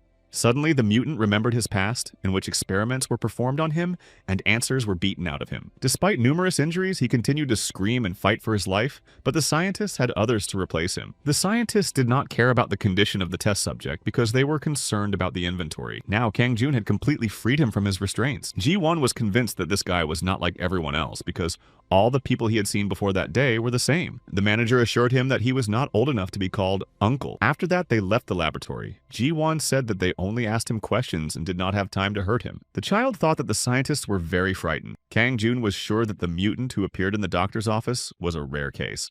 The boy admitted that he remembered everything and knew that she was not human. Ji-won thought that in that case, he was a monster that humanity feared. The manager assured him that real monsters couldn't think that way. The mutant did not understand why this guy was helping him, assuming that he simply felt sorry for him. The guy understood that it was very difficult at a young age, but it wasn't sympathy that drove him to help, because now the company needed his help. The boy was surprised to learn that someone needed his help, because people also had their own problems in business. The manager hoped that Ji-won would earn enough to support himself by helping out as much as he could. Such words caused misunderstanding because no one had ever needed his help before. The girls overheard the conversation between the two and realized that this event was actually the manager's idea. Gina liked how Kang Jun looked, and she thought that everything had turned out well. So Aran assured her that it had been agreed earlier that the man would only show his face. The girls doubted whether the two would be able to get to the office without any unnecessary adventures. A huge crowd gathered on the street to see Kang Jun, and there were also many interviewers. Sol Young didn't understand what these three had done because the company started receiving a lot of calls. It was said that journalists had suddenly descended on their company's office, but Kang Jun did not answer any of the calls from his boss, who wanted to find out what was going on. The boss almost fainted when she heard that her team had fallen into the clutches of the press. Sol Young intended to find out what had really happened. She noticed a child hiding behind the manager's back and thought that this boy could not be a mutant. The woman looked closely at the boy, who was still watching her suspiciously. Ji-won tried to say something to her, but the boss hugged the child without saying a word. This puzzled him because no one had ever treated him that way before.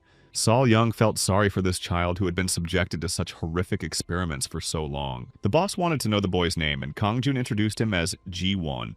The boy had nowhere to go, so the manager offered to take him into the company and raise him. The woman asked not to refer to the child as a pet. Ji-won remained unaware of what was happening, but he trusted these people. Sol-young made it clear to the boy that he had come to the company at just the right time.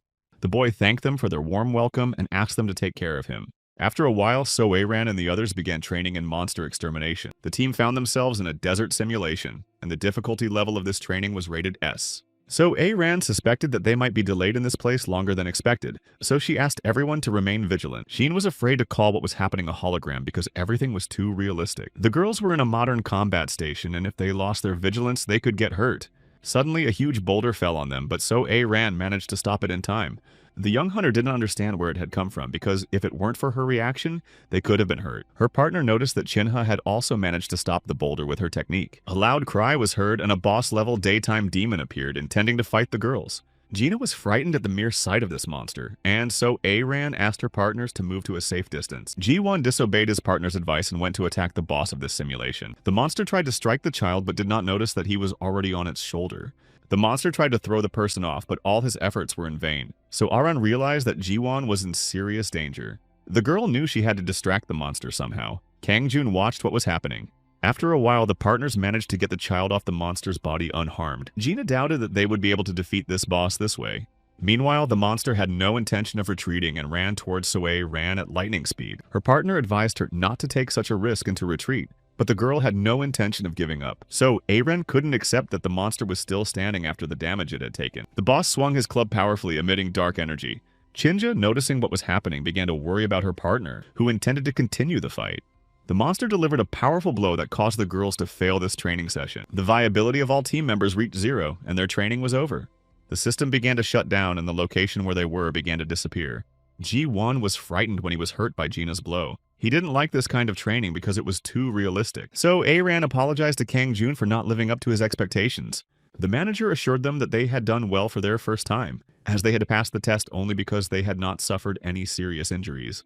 The guy understood that otherwise there was no point in this simulation, so he suggested holding a meeting to discuss their actions. So-aran did well, but she made a big mistake which she herself did not understand.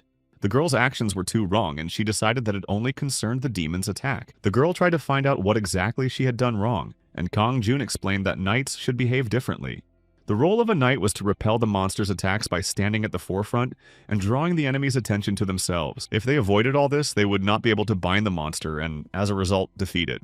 The manager assured her that Miss Jin had tried very hard this time, but she felt quite differently. The girl shouldn't have taken on too much because it was enough that she took care of Acacia, who could have participated in the training. This was normal, so Jin needed to take it easier and continue in the same vein.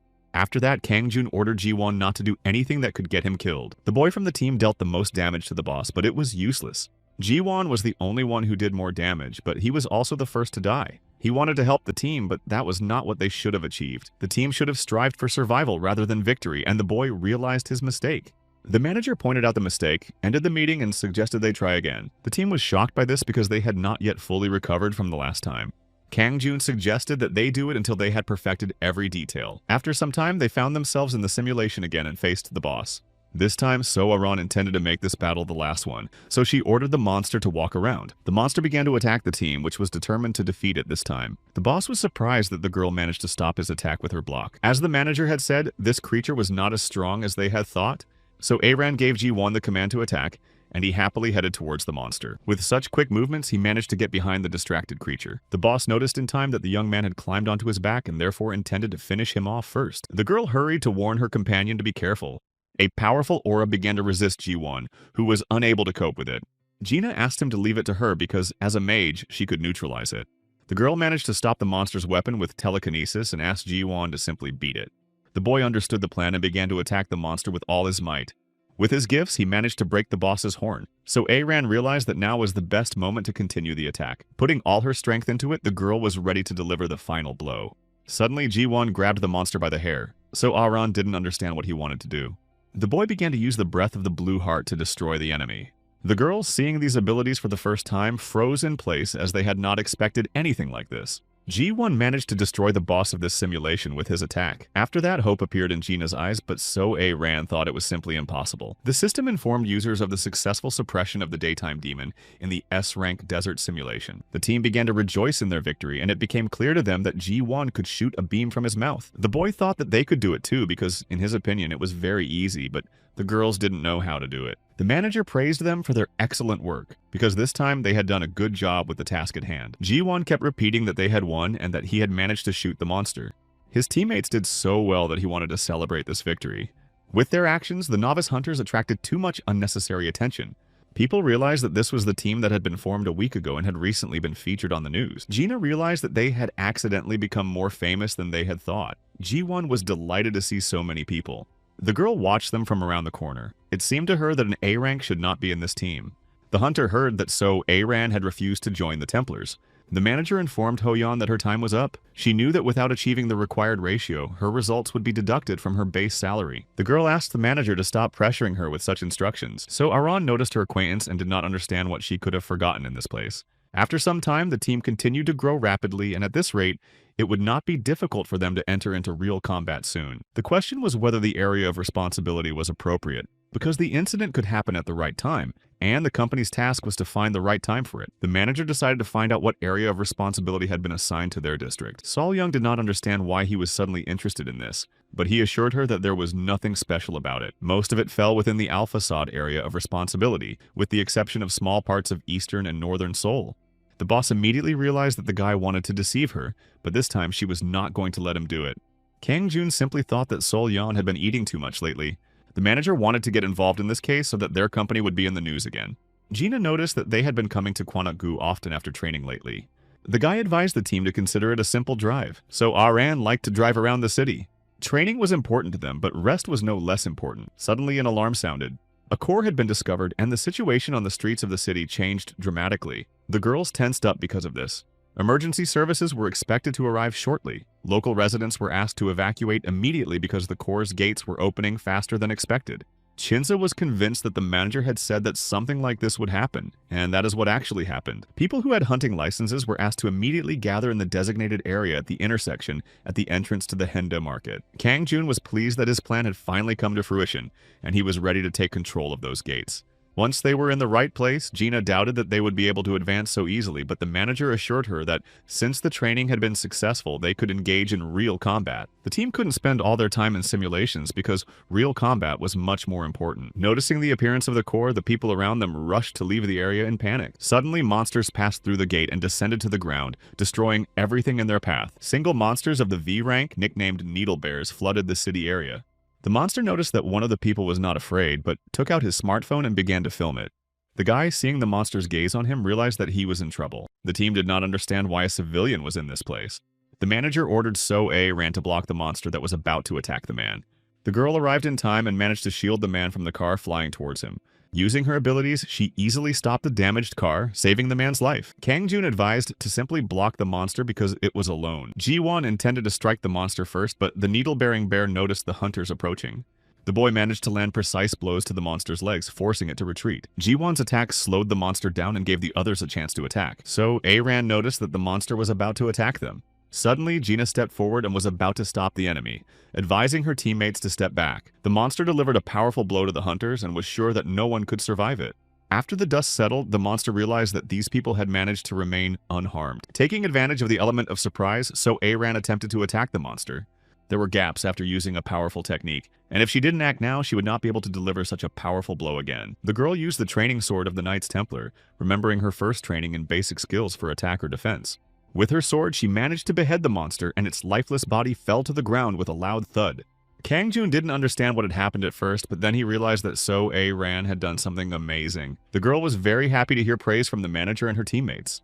A little later, Lee Shin-S arrived at the scene, unaware of the destroyed monster. The girl noticed the situation and reported it to her superiors. A-rank Knight Leshen. Do Ho-yeon was shocked that the mission had already been completed. Ji-won saw for the first time how the monster's essence was being extracted. They just had to wait a little while for the flask to fill up. The military arrived at the scene quickly. Kang Jun informed the hunter that he and his team were not far from the location and were therefore able to handle the situation before they arrived. The manager thought he had just taken Do Ho-yeon's job away. but the hunter assured him that, on the contrary, they had helped her out a lot. This was much better because if the hunters had been late, there could have been casualties. Du Ho Yan allowed them to take 90% of the extracted core with them. The guy was very grateful to her for this and asked how she felt about the emergency team's actions. The hunter admitted that this worried her greatly as she had only slept for 2 hours the previous night. The zone was expanding, but the hunters didn't have enough people, and the hunting team still didn't have certain powers. Because of this, the burden on Du Hyun Young's team was too great. Suddenly, she realized that she had accidentally told Kang Jun something she shouldn't have. She asked him to pretend he hadn't heard her words because it was an internal matter. Kang Jun assured her that she didn't need to worry about it, and suggested that she make a deal with him. Du Hoyan became curious about his proposal, and the manager asked them to assign them to work in a task force. The manager formed a team, but they still did not have an area to cover. The hunter saw the team's abilities with her own eyes today. This would be good for Du Hyun Young's team, but she didn't know what her superiors thought, and it would be ineffective if high-ranking employees were influenced by such a case. After thinking about it for a while, the girl agreed to talk to her superiors about this because she also wanted to sleep at night. China, noticing how the manager communicated with the hunter Leshan, decided that he wanted to start a romance, but So Ran was sure that he was talking to her about work. The girls noticed that the two exchanged phone numbers, which did not seem like work-related business to them. Suddenly, Ji-won ran up to them and said that the soldiers were handing out snacks to everyone who wanted them. After a while, the boss reacted too strongly to the news she heard. At first, the manager didn't understand what had happened, thinking that cockroaches had invaded their office. Sol Young asked him to take a closer look at the faxes, and the team didn't quite understand what to expect. Kang Jun was convinced that this was confirmation of what he had discussed with the hunter Leshan. Leshan's organization delegated authority to take measures in D and F level emergencies to the Hero Management Company, which possessed energy crystals that appeared in emergency situations. The conditions were better than expected, so the Kwanaku area practically belonged to the Hero Management Company. The team was not authorized to exceed their authority for sea-level emergencies, but on the other hand, this meant that they could only carry out safe missions. Such conditions were ideal. Sol Young thought it was just a joke, but there was a tag against counterfeiting, and the boss was delighted with this. The woman couldn't help but rejoice that the Kwanak-gu zone had become theirs. She had waited a very long time for this day to come. Sol Young felt like it was only yesterday that their company had no hunters, but now they had a designated area of responsibility. Now everything was perfect. Their hero management was coming out into the world from the Kwanak-gu area. Gina was surprised that jurisdiction was so important in this matter. It was said that a team of hunters without jurisdiction was poorer than a volunteer service club. The girl was convinced that Kang Jun was not having an affair at that time, and so Aran was convinced of her words. The boss suggested that everyone go with her to celebrate the event and eat meat. She intended to show them the power of the corporate card. The employees were delighted with their boss's generosity, but Kang Jun thought it was a noisy event. The manager noticed that Sol Young was very kind to Ji-won, who had joined them not long ago. The next day, the manager came to the office as usual, where someone was already waiting for him at the entrance. Sol Young asked Kang Jun if he had any nice clothes, but he didn't understand why she was asking. The guy thought that the clothes he was wearing were good because the suit was quite expensive. The boss said that this time there was an event organized by the Management Association. In name only, the event was actually just a party that would be attended by many well-known managers. The management company of the heroes had received a lot of attention lately, so Sol Young was obliged to attend this event in order to prevent random empty phrases. And it would be better if Kang Jun joined her. The guy didn't want to attend such events, but his boss insisted on the opposite. Sol Young also didn't like such meetings, but she was already used to the battles of society members. Upon hearing this, the manager became even more concerned about it. Kang Jun was not used to this situation, but he had no choice but to accept her offer. The boss made it clear that the event would take place tomorrow. The guy had to go buy expensive clothes anyway, and Sol Young intended to pick out the right outfit for him. After a while, So Aran came out of the shower and heard her smartphone ring. Seeing her manager's number, she began to think that they had some kind of problem. It turned out that the team could take a day off today. Gina was delighted to receive the same message. Her partner was very happy because they had their first day off in a long time. Suddenly, they realized that they had received messages from their manager and director at the same time, so they began to suspect that the two were going on a date. Meanwhile, in one of the shopping centers, Kang Jun was waiting for Sol Young to try on her outfit. The girl found a suit that she thought would suit Kang Jun, but the price of this item was 2 zeros higher than the suit he was wearing now. His boss was surprised that he wore such cheap clothes, but he believed that the price justified itself. The guy thought it was unreasonable to spend so much money on clothes, but Sol Young assured him that this suit was half the price of A-rank armor for hunters. Kang Jun believed that such things should not be compared because lives depended on combat equipment. The girl asked him not to worry about the money because she was already going to buy him this suit as a bonus for his last assignment. The manager thought it was not right to use corporate funds for such a thing. Sol Young assured him that it didn't matter as the company belonged to her, and she gave him a few more suits to try on. The colleagues spent quite a lot of time in this shopping center trying on a variety of outfits. It was the first time the guy had seen so many purchases at once, and he sat waiting for the woman to return. The boss had a lot of fun shopping with someone after such a long time. This made the woman feel young again while the guy tried to hide his dissatisfaction. Sol Young looked quite young, but in reality she was already quite old, but the woman had no intention of listening to such things. The manager decided to find out how old the director was, assuming that she was already over 30. The boss said that only a person with no manners would ask a girl about her age. Kang Jun gradually became interested in all kinds of anti-aging procedures and would have liked to know the secret of youth. Sol Young had no intention of revealing women's secrets to him, as he already looked young enough. The guy apologized for ruining her mood and said he wished his thoughts were just a mistake. The manager suggested going back because they had bought everything they needed.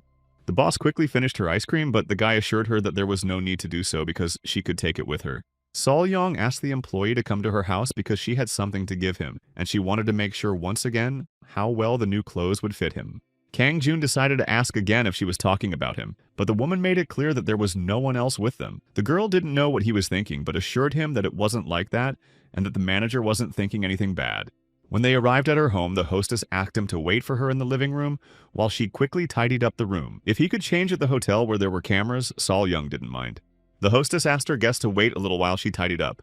Looking around, he had the feeling that no one lived here. He also sometimes slept in a room inside the office, and this seemed normal to him. Suddenly, he felt a strange sensation overtake his body. Sol Young tidied up and allowed him to come in to try on the clothes they had bought that day. The hostess asked him to change quickly and come out to her right away to show her the suit. Kang Jun compared this room to the place where Maria lived, and this room was more like a hotel room because it was so tidy. Unexpectedly and quite by accident, he noticed the bottles of ether standing on the shelf. The young man realized where the feeling of disharmony was coming from. It was purified core energy, and he didn't understand what it was doing there. The manager tried to touch it, but the girl immediately called out to him, wanting to know why he was taking so long. Kang Jun knew that Sol Young was not the type of person who would take this core energy out of ignorance, and he was sure that his boss had her reasons for doing so. The guy decided that there was no need to dig deep to understand the reason for the director's actions. Meanwhile, Gina was speculating about what the director and manager might be doing. The girl really liked this story, but So Aran simply considered it nonsense. After some time, a social gathering took place, for which Sol Young had prepared Kang Jun. The event turned out to be much more modern than the guy had thought. The party was sponsored by 3 large companies. The woman noticed a slight nervousness on her companion's face and offered him some valerian, but he assured her that everything was fine. The age range at this meeting was very high. There was no one who was the same age as Kang Jun.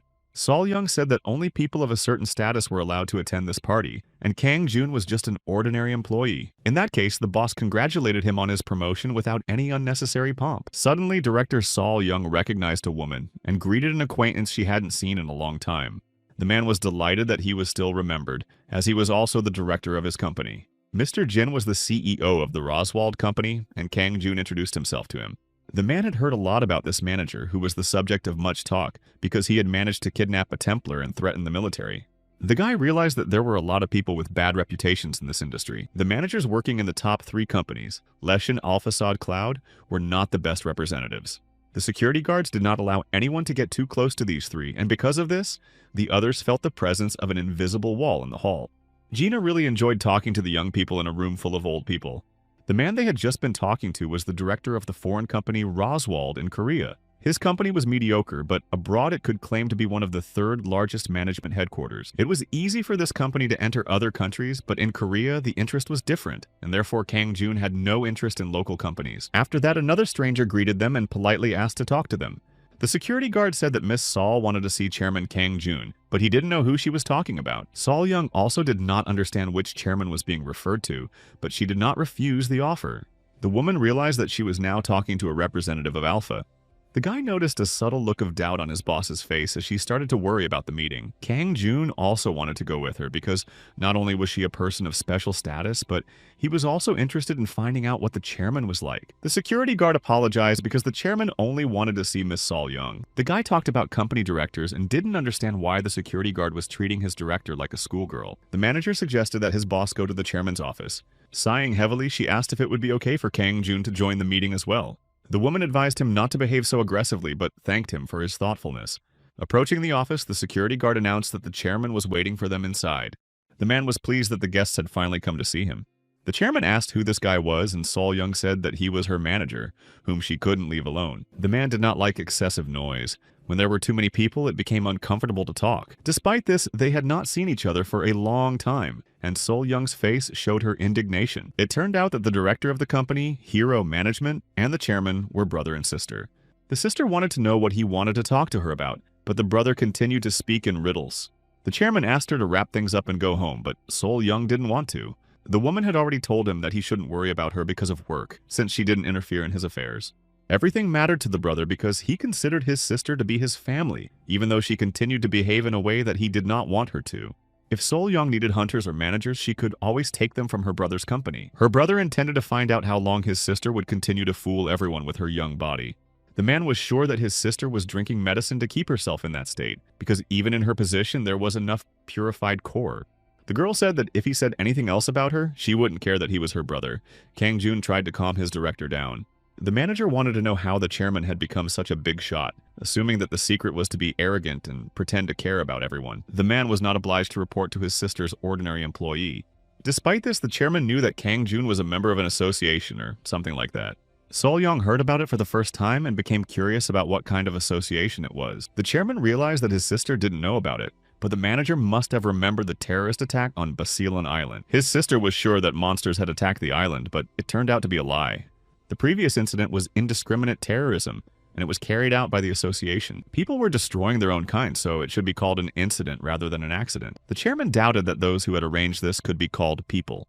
The man advised his sister not to think of him as a brother, because he cared for her as a senior colleague. The chairman assured her that Kang Jun was not human. Sol Young did not know how to react to this information. According to the man, Kang Jun looked like a human being, but in reality he was not even an animal. Her brother advised his sister to get rid of this employee before she herself suffered from him. Such words only brought a smile to the young man's face. Sol Young no longer understood what was happening. The manager decided to ask if the chairman knew anything about the Dunning-Kruger effect. A person who had only learned part of the information was prone to making erroneous conclusions. Approaching the chairman, the guy made it clear that this man knew nothing. Sol Young tried to understand what was going on between these two, but it turned out to be much more complicated.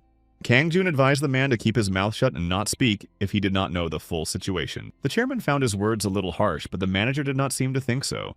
After this meeting, the guy assured the director that half of what he had heard was true, and that if he started to explain everything, it would take a long time. So Kang Jun asked if she really wanted to hear this long and tedious story. Sol Young refused, deciding not to get involved in such matters anymore. The guy was glad about this because he was too lazy to tell this long story. The boss hoped that her employee would do the same as her because she also had things she didn't want to talk about. The manager immediately understood that she was referring to the nuclear energy he had accidentally discovered at her home. The guy's rule was not to ask unnecessary and inappropriate questions to everyone. That is why the manager suggested that his boss take care of each other from now on. The woman did not object to this and was only slightly embarrassed when she accepted his offer. Shaking hands, she asked the manager to take care of her. After the circumstances under which an unknown refugee crossed the North Korean border became known, the outsider was arrested on the 16th. However, he managed to escape and was currently hiding in the province of Gyeonggi-do. The outsider was a particularly dangerous criminal, so citizens were asked to be vigilant and cautious. Gina decided to ask the manager who the outsiders were. Kang Jun promised to tell them everything a little later. The video shown was filmed on the border with Russia and featured the outsider himself. A certain person suspected that his actions might be too low, but he did not expect anything from his actions. The outsider ordered his victim to get up, and the video ended there. The government announced a level S danger and asked residents to refrain from going outside and to report any suspicious persons to the appropriate authorities. Gina was shocked because she thought that such things should not be shown on television, but it was a warning to caution people. So Aran decided that this criminal had the ability to return, and the manager assured her that she had understood correctly. Ji-won was curious to know where the criminal had returned from, but Kang Jun was sure that the boy had not heard of this place. The manager decided to ask the boy where the gate appearing in the sky led. The child did not know how to answer, so the guy advised him not to even try to think about it. Monsters came to Earth through the gate from the world of Ishita, and it was also possible to return. There were people who managed to return from the world of Ishit, and so they were called the Return. There were people with powerful abilities. They were the ones who had returned from hell, and most of them hid where they had come from. Ji-won believed that it was good to be strong, but Kang Jun suggested that the outsider had decided to rest because he was tired. However, there were people who could not adapt to the world they had returned to and therefore went mad, and they were called outsiders. So Ahran suggested finding this person, but Jinna immediately said they would not do that. The manager also did not understand why their company should deal with an outsider. The girl didn't know what to say in this situation because their boss always jumped into action in such cases, but this case was different from the ones they had taken on before. The guy assured her that they already had enough to do, because in the Kwanakgu district alone, the hunters had a heavy workload. The team just had to do everything in their power regardless of the work they were given. Kang Jun asked the team not to go outside for a while as the government had requested. After a while, the manager returned home and intended to take a break from work alone. Finding traces on the lock, he asked why someone had entered without permission. The girl did not understand when such rules had appeared in their relationship. Maria assured him that she hadn't seen her old friend in a long time. Kang Jun told the guys to be careful not to fall for such tricks. His friend had heard that their country needed to catch someone, and therefore thought she was the perfect person for the job. Freyr was also a master of his craft, and he apologized for them breaking into Kang Jun's house. The guy advised her to call in advance if she wanted to come to him, but he expected her to show up. It turned out that the two of them didn't come alone, and the owner of the apartment became curious about who they had brought with them.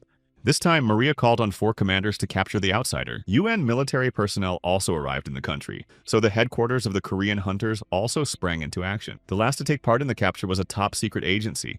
This agency was their team of allies. Kang Jun asked not to be included in this plan. The guy couldn't use the rented apartment as a command post without asking, but Maria thought it was good news. Kang Jun decided to charge them rent in that case. The manager was sure that since 4 commanders had appeared here, the outsider would soon be caught. The girl assured him that it wasn't that simple and asked if he even knew who those people were. The 4 commanders were constantly trying to control each other and interfere with their opponents. It was difficult to call this cooperation. It was more like competition. Maria was glad that it didn't bother him. Kang Jun suggested that this outsider was originally Russian and did not understand why he had to go to Korea. Maria explained that nationality was just a cover because they wanted to attract international attention to this situation. The girl did not think that this man would do such a thing, but she heard that he was from Birobidzhan. The outsider was from Birobidzhan, a city that had been destroyed by bombing due to the invasion of monsters. When he returned to his hometown, he was very angry that the city where he grew up had disappeared, and now events were following their usual course. Maria assured him that if her friend helped them, they would be able to quickly resolve this problem, but Kang Jun refused. The guy had given up hunting and was now a simple manager of one of the Korean teams. Kang Jun didn't want to get involved in anything that wasn't directly related to his team. He simply couldn't afford to. The landlord allowed them to stay, but asked them to express their gratitude to him if they didn't want to work out a plan of action in the sauna. Maria was a little disappointed that her friend had become such a boring office worker. The girl was hungry and asked them to bring them something to eat. Kang Jun ordered them to get out of his house. The next day, the team had to go back to the area to clear out monsters. It was already the 3rd time that day. Sol Yong suggested that this was because most of the hunters from the residents were busy catching the outsider. So Aran understood that they needed to help, otherwise the city would be overrun by monsters, but Jiwon refused because she hadn't eaten a bite yet. The girls dragged him along, assuring him that his noodles would be intact when they returned. So Aran asked the manager to come down quickly because they would be waiting for him in the car. The child begged for some food for the road, but they refused. The boss apologized to her employees, promising that next time she would buy them something tasty. The manager was surprised by the frequent appearance of monsters, but hoped that there would be no more that day. Sol Young thought that the people of Leshen who were not doing their job were to blame. After the news about the outsider appeared, the Leshen company completely stopped going out to clean up. The boss suggested that these people did not want to run into the outsider and chose those they could defeat. Kang Jun intended to finish work for the day and asked to be redirected to a client, giving his mobile number. When he got home, the guy intended to talk to his friends about the outsider. When he entered the room, he couldn't believe his eyes because these two had turned his house into a dump in one day. Maria was happy to see him back because she thought he would be working late. The guy assured her that he worked for a normal company. The landlord tried to find out when they would be moving out, but Maria assured him that they would need some time to catch the outsider. This situation became a nuisance for the hero's management company, as the hunters had a hard time due to the increased workload. As expected, Leshen's firm stopped participating in the cleanup, so the guys worked themselves to exhaustion. Maria thought that all normal organizations found themselves in a similar situation. She knew that outsiders usually destroyed all the people who got in their way. Her friend had already told him about this earlier and therefore asked him for help in dealing with this incident as soon as possible. The girl was sure that Kang Jun's team would like this idea and he himself knew it. The manager did not want his guys to break down from overwork.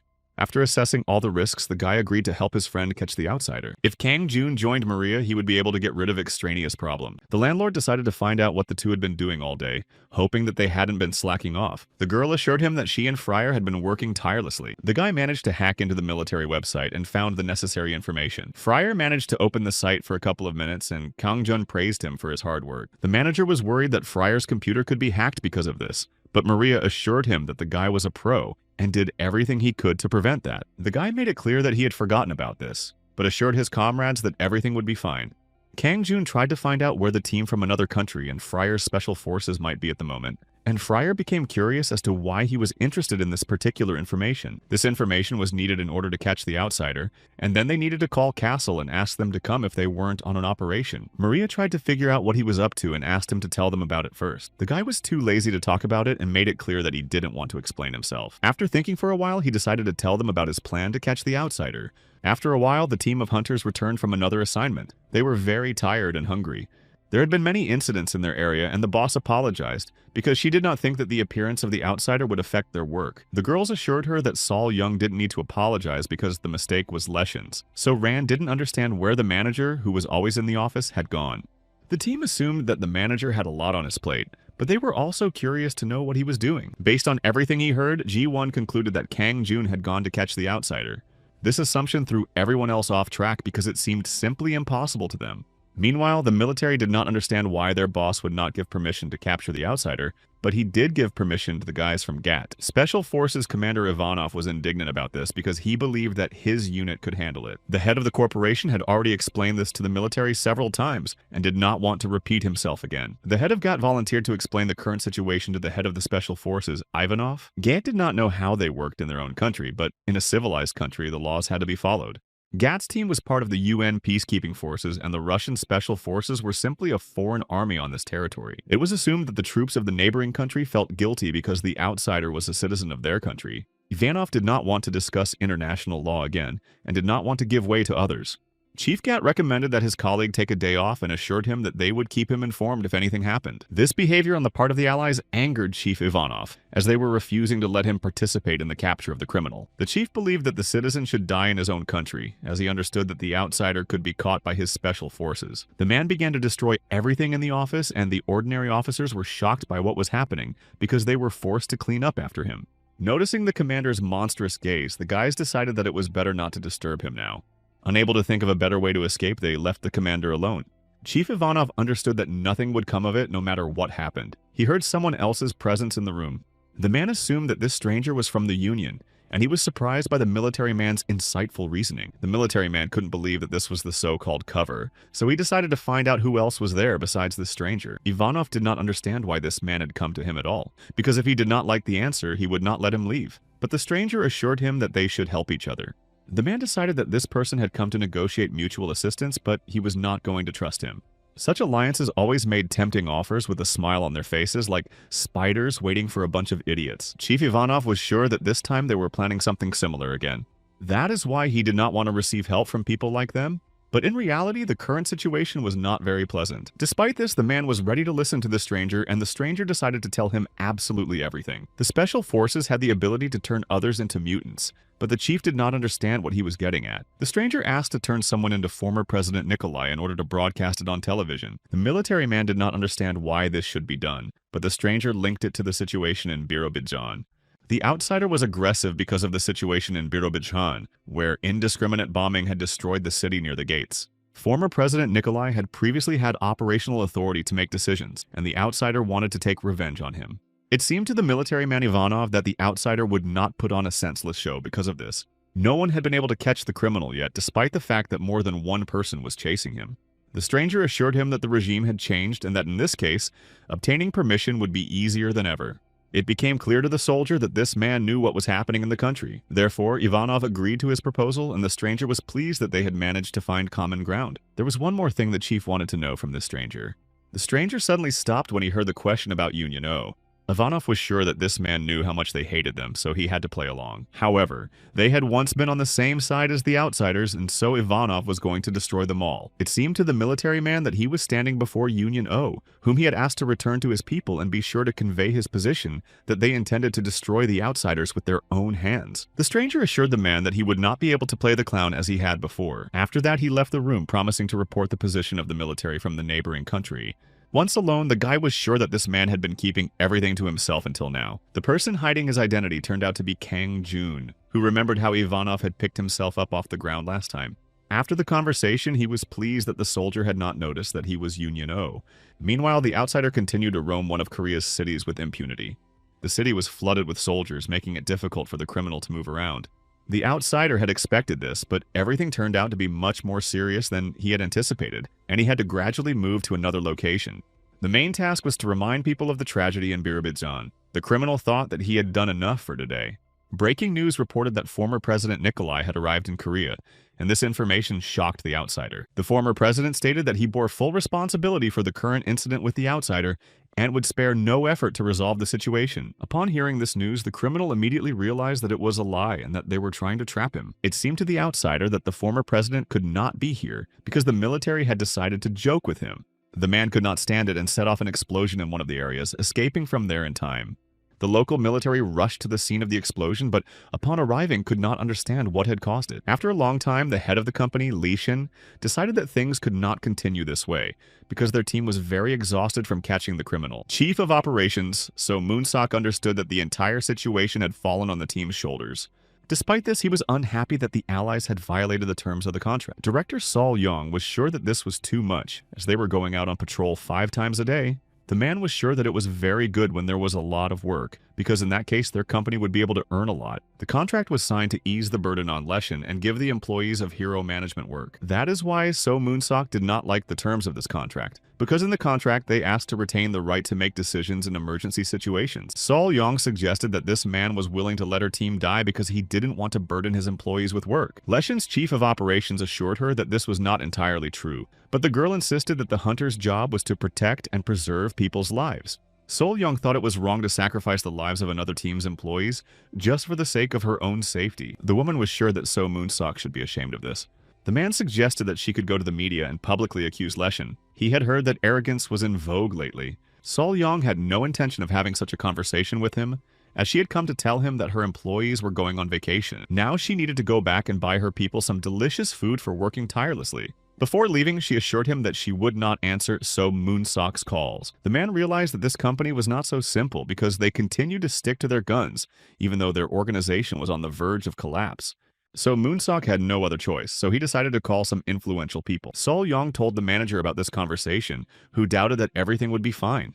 There were no problems with the contract, and they couldn't ignore the fact that Leshin was a large company. But the management of the heroes couldn't put everything on the shoulders of one team. The director made it clear that her subordinate should not have spoken to her in that tone. Kang Jun praised her for her excellent work, but she still did not understand how to deal with such a situation. Suddenly, there was a powerful earthquake that interrupted the phone call. The people in that place couldn't understand at first what caused the tremor. Looking up at the sky, they saw a huge core appearing above the area. The manager tried to find out if everything was okay with the director, and the woman asked if he could see the gate. Kang Jun also saw them and intended to call her later, advising her to go to a safe place. The woman suggested that the manager go and clear the gate, but he hung up without answering. The population began to look for safe places in the greenhouse, but Sol Yong understood that what was happening was a sign of something terrible. The military reported the emergency to the leadership, and the outsider created a huge frame around the Leshin building. There were too many people outside. According to estimates, there were about 4,000 of them. Some found it hard to believe that the criminal could have created a barrier of such size on his own. But the leadership needed to find a way to eliminate the barrier because people's lives were in danger. Chief Ivanov assured them that they could not waste any time. The others decided from the commander's behavior that he had a plan. Ivanov made it clear that he had already developed a plan and had managed to charge his electric blaster. This option would be much cheaper than chasing after the outsider. The man was sure that if they used this weapon, not only the outsider but also some of the people in the area would die. Chief Ivanov assured them that they had done the same thing in their country. Their policy was aimed at saving the majority regardless of the losses, and the others were well aware of the situation in Birobidjan. It became clear to everyone that this man was not joking, and that he really wanted to use powerful weapons that would lead them to disaster. An SSS-class emergency notification was issued to all residents of the city, asking them to evacuate immediately to specially designated areas. Kang Jun had no choice but to help resolve the situation. The situation was not pleasant, but the outsider had already begun his actions. The criminal's demands were simple. He wanted them to bring him the former president, Nikolai, who had recently been in the news, and he gave them an hour to do so. The outsider had a personal score to settle with the former president, and if they met his conditions, he would leave the country. The criminal advised the government not to do anything stupid, and if they were late or tried to interfere, civilians would suffer. The military noticed the appearance of a gate from which monsters began to emerge. The Knights of Doom could destroy all the people in the area if the government did not meet the outsider's demands. It looked powerful, and the government doubted that the president was being realistic. Kang Jun was sure that the criminal had already figured out that the president was a fake, and in that case, they could face serious consequences. The manager asked Maria and Fryer to take care of the civilians while he was busy with the outsider. The girl understood his instructions and asked him not to worry about it. However, no matter how much she wore Valkyrie armor, she absolutely hated its design, but Fryer was fine with it. Her partner asked if Kang Jun was sure about himself, since he was only wearing a bulletproof vest. The guy took a pill out of his pocket that could restore the body after injuries. Kang Jin took one pill right in front of them, which further strengthened his protection. The former hunter also sometimes needed to take doping, which made him indestructible. There was still one problem. They didn't know how to destroy the barrier, which didn't look very powerful. Maria offered her companions a solution to this problem. The guys tried to figure out the essence of her proposal, but she asked them to just trust her. The commanders did not expect Ivanov to come to them, thinking that he would blow everything up like last time, but he had thought about it and loaded his blaster just in case. The soldier was going to ignore the stupid provocations of the others because, in that case, his pride might also suffer. Continuing to escort the fake president, they passed through the barrier. The soldiers being assembled intended for the criminal to release the civilians. Suddenly, a rift in space appeared, and the criminal appeared before them, who had no intention of carrying out the government's plan and wanted to kill the military along with the former president. Ivanov advised the criminal to thank Korea for limiting his actions in that country. The soldier assured the outsider that he was lucky to have left the neighboring country, otherwise he would have torn him to pieces. The former president arrived at the criminal's location and asked him to end it, but the criminal immediately realized that there had never been a real president in Korea from the very beginning. The government should have found another person who could play the role of president normally. Ivanov deliberately prepared this mutant for the criminal because he wanted to meet him, but he knew that this would happen from the very beginning. The outsider intended to start a trial against the special forces. He intended to kill them all. Chief Ivanov decided to take care of this criminal himself, asking everyone else to take care of the Knights of Doom. The criminal was surprised that this man thought he could defeat him alone. Suddenly, the enemy decided that it was all because of the situation in Sevastopol. Ivanov noticed that this man was choosing the right words, and it seemed to him that he wanted to know his real feeling. The soldier assured him that if the outsider wanted to die so badly, he would make it happen. Ivanov immediately jumped up and tried to launch a devastating attack on his opponent. The outsider suspected that the soldier would take such a step, so he managed to easily fend him off. The man was sure that this would not work against him, but at the last second he felt the presence of his opponent behind him. Ivanov was too predictable for the outsider because he had nothing but physical strength. The Knights of Doom were S-rank, so the criminal was convinced that the special forces would not be able to hold out against them for long. It seemed to the criminal that the commander would once again have to experience the tragedy that had occurred in Sevastopol. The commander's comrades had died and only Ivanov remained, so he had no intention of retreating. The outsider was sure that the military man had earned his nickname, the Beast, for a reason. Indeed, the man's habits had changed and he had become more like a beast. Freyr understood that the outsider's abilities were now beyond comprehension, despite the fact that he had only recently returned. It was assumed that this criminal had managed to discover a monocore or something similar in the valley. The Leshen building was the center of the rift, and in most cases the barrier had the same functions as a magic core. Kang Jin decided that he should go and destroy this core, and Fryer agreed. In that case, Maria had to try to destroy the barrier while Fryer dealt with the Knights of Doom, thereby helping the Special Forces squad. His partner asked Maria to join him after destroying the barrier. She did not object and was ready to do everything as soon as possible. The most important thing for them was not to engage in combat with the outsider until the mana core was destroyed. The guy asked the girl if she was sure about how to destroy the barrier, but her idea was the only one proposed. Fryer understood that in this case they had no other choice and was therefore worried, but Kang Jun found this unconvincing. His comrades thought that everything would work out because Ivanov could buy them more time. The girl was convinced that Ivanov could defeat the outsider, but Fryer thought it was impossible. As long as the criminal had the monocore, it didn't matter how strong Ivanov was because he wouldn't be able to do anything. The opponent intended to see Ivanov's true nature, which he had heard so much about. The man began to resemble a beast and was about to finish off the outsider. In this form, Ivanov looked more like the destroyer he was, but now he looked as if he had turned his back on people. The outsider condemned him and was going to punish him on behalf of those he had killed, and take revenge for Birobidjan. Ivanov was already fed up with such words. The man threw a car at him, confident that this would somehow stop him. The criminal managed to stop the car flying towards him with the help of his technology.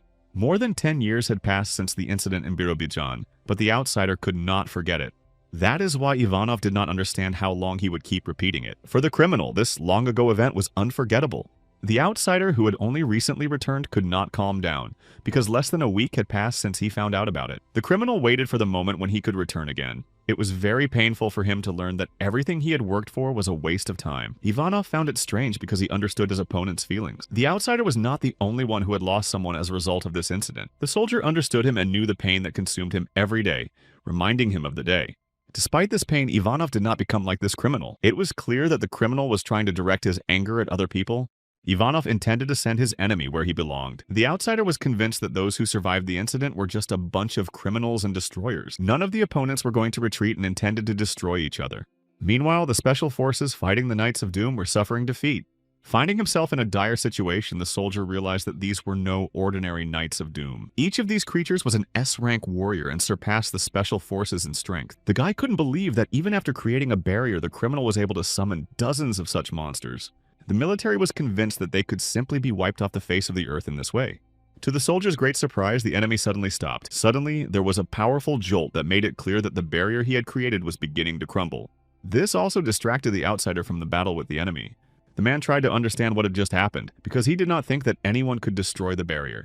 The barrier was damaged and began to crack. The outsider became curious to find out who dared to do such an unforgivable thing. While he was busy examining the barrier, Ivanov managed to sneak up on him and deliver a powerful blow. The criminal tried to avoid the attack, but the soldier grabbed him by the collar and was glad that everything had turned out this way. The tragedy in Birobidzhan that he had been talking about was to end here with the destruction of the outsider. The barrier turned out to be many times larger than Maria had thought, but when she looked at it from below, it didn't seem that way to her. The girl began to think that nothing would work out for her. She understood that if her suit was damaged, it would entail a lot of expenses. Anticipating further events, she asked her friend to write a check in her name. After that, she headed back to the barrier, trying to destroy it with her suit. The blow was successful and she managed to break through it, but she was unable to immediately respond to her friends who were worried about her. Maria reported that the barrier had been disabled and assured them that she was still alive. In this case, the outsider could not remain in place and the team could not allow him to escape. Fryer had to go inside before the criminal could restore the barrier. Maria did an excellent job and her comrades thought that they could also begin to act. In this case, Kong Jun asked to be called Union O. This was a very important operation that required extreme caution. Union O intended to enter the building to destroy the mana core according to the plan. Fryer thought that it was time for him to shake the dust off his body after a long time. Meanwhile, the special forces were trying with all their might to resist the Knights of Doom. The military did not understand why no reinforcements were coming to them, since the barrier had been broken. The men were sure that if things continued in the same direction, none of them would survive. After the private ran out of ammunition, he realized that he would not be able to defeat the Knight of Doom. The guy could do nothing as he watched the creature strike him. Suddenly, the Knight of Doom burst into a fierce flame and stopped attacking the soldier. The survivors couldn't believe their luck when they heard that the Alpha team had joined the battle. Fryer, an SS-ranked flamethrower, asked Maria to join him as soon as possible. The guy continued to incinerate the Knights of Doom who filled the area. The soldiers were able to rescue their wounded comrades and move to a safe zone. Noticing Fryer, the Knights of Doom began to attack him again together. Suddenly, Maria's voice was heard asking her comrade to move aside. The soldiers couldn't believe that these two were able to gain the upper hand over the creatures that were pressing them. Maria joined her partner and destroyed most of their opponents with a single blow. Fryer was outraged because he almost got hit by his partner's attack, but the girl asked him to stop being so moody. The special forces had never seen these guys in person before, but they had heard a lot about them. One of the soldiers suggested that these two were members of the famous alliance in Korea. The soldier managed to contact Ivanov, who was busy fighting using telepathy. The subordinate quickly reported to the commander that the Union had joined them. The gist of the report was that Union O had also arrived on the battlefield. Upon hearing this, Ivanov rejoiced because, with their combined efforts, they had a chance to defeat the outsider. Despite this, the commander continued to fight the enemy, who was still unaware of the impending danger. Ivanov intended to deal with the outsider first and then with Union O, but the enemy did not understand what he was talking about. The enemy assured him that there was nothing special about his words, because another character had been added to their game. Meanwhile, Kang Jun managed to reach the basement of the Leshin building. The guy reported his progress to his comrades who were fighting outside. Nothing much was happening there yet, which worried his teammates. Kang Jun wanted this operation to go smoothly, but he had never seen anything like this before in his life. Despite this, the guy vowed to complete the mission no matter what it took. Fryer wanted Ivanov to hold out until Kang Jun could destroy the core. Union O intended to contact his comrades after destroying the core, so he ended communication with them. The lifeless bodies belonged to the hunters who had tried to stop the outsider. The manager did not think that they were representatives of someone's headquarters. It seemed to him that these dead people could have been guards of the Leshin building. Suddenly, near this place, he saw Do Ho-yeon, who was barely breathing and was wary of the stranger in the mask. The guy assured her that he was from the support team and tried to find out what had happened here. The girl and her team had run into the outsider and suffered losses. To begin with, Union O decided to give her first aid and asked her not to move for the time being. Du Ho Yan would be able to hold on for a while thanks to the drug that had been injected into her body. After Kang Jun sorted everything out, a rescue team was supposed to arrive, and until then, the girl had to wait in that place. Night rank Du Ho Yan was barely alive, and the outsider turned out to be much stronger than expected. The outsider appeared immediately after the barrier appeared, and just below it, a powerful energy was detected, which was the reason he had come to this place. After that, what Kang Jun witnessed with his own eyes happened. Du Ho Yan thought that there was something in the basement of this building, and that was why the outsider had come here. The girl was not entirely sure of her guesses, and in that case, she needed to go and check it out. Kang Jun was right, and now all he had to do was go downstairs to destroy the core. The guy thanked her for the information, and the girl tried to find out where he came from, because she wanted to thank him for saving her. The stranger assured her that he hadn't wasted much time with her, and that she shouldn't thank him. After that, he left her, and the girl remained in that place, waiting for the rescue service. The guy needed to find the core as soon as possible. He didn't think it would bother him so much. Kang Jun became curious about how much blood the outsider would shed of innocent people. The former hunter did not understand the difference between the current incident and what had happened in Birobidjan. Union O informed his comrades that he had managed to find the mana core. Maria asked him to destroy the core as soon as possible because then the skeletons would stop appearing, but it turned out that it wasn't that simple. If the core was simply destroyed, all the accumulated energy would explode and the entire Kanam area would suffer, and in that case, a catastrophe like the one in Birobidjan could occur. This situation forced them to use a technique called Dispel. Maria was sure that it would take a long time, but they had no other choice. Using additional equipment, the man began to extract energy from the core. Kang Jun intended to contact his comrades after the Dispel was complete, but suddenly there was an explosion. The young man realized that someone was approaching him from above and was surprised that the enemy had found out about him so quickly. The outsider couldn't just let it go because everyone who stood in his way was destroyed. While the Dispel was working, Kang Jun needed to stop the approaching enemy. Noticing the destruction of the ceiling, he realized that the enemy was already too close to him. A moment later, as expected, the outsider appeared, who had no intention of allowing the energy to be taken from the core. The guy managed to block the enemy's first strike, and he realized that this battle would not be easy. Kang Jun immediately fired his weapon, but the criminal managed to dodge the shot in time. Running to a safe distance, the two exchanged glances in silence for a moment. Union O saw the outsider for the first time and realized that his opponent was not bad for a rat. It seemed to the guy that this criminal couldn't finish off Ivanov and simply ran away from him. The criminal noticed a device that weakened his energy core. The outsider forgave them for destroying the barrier, but he could no longer put up with this. Suddenly, someone grabbed the criminal by the head from behind, distracting him from the fight.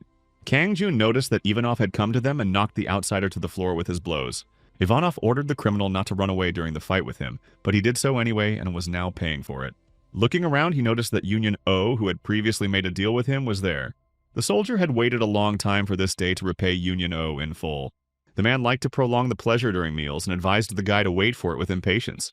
Kang Jun understood him perfectly, but thought it would be best to get rid of the outsider now. Ivanov did not understand why this guy was asking him obvious questions. While the two were busy talking, the criminal tried to strike Ivanov. As Kang Jun had expected, such damage was not enough for a military beast. The outsider intended to deal with this beast-like creature first. The guy was sure that Ivanov had a few words left for the outsider.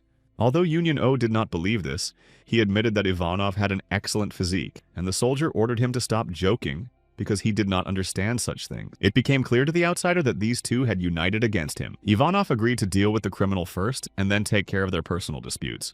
The criminal doubted their victory because the soldier had never attacked him properly before. The man had no intention of listening to the outsider. He threw a concrete column at him and followed suit. After the column shattered against the enemy's body, Ivanov delivered an additional blow.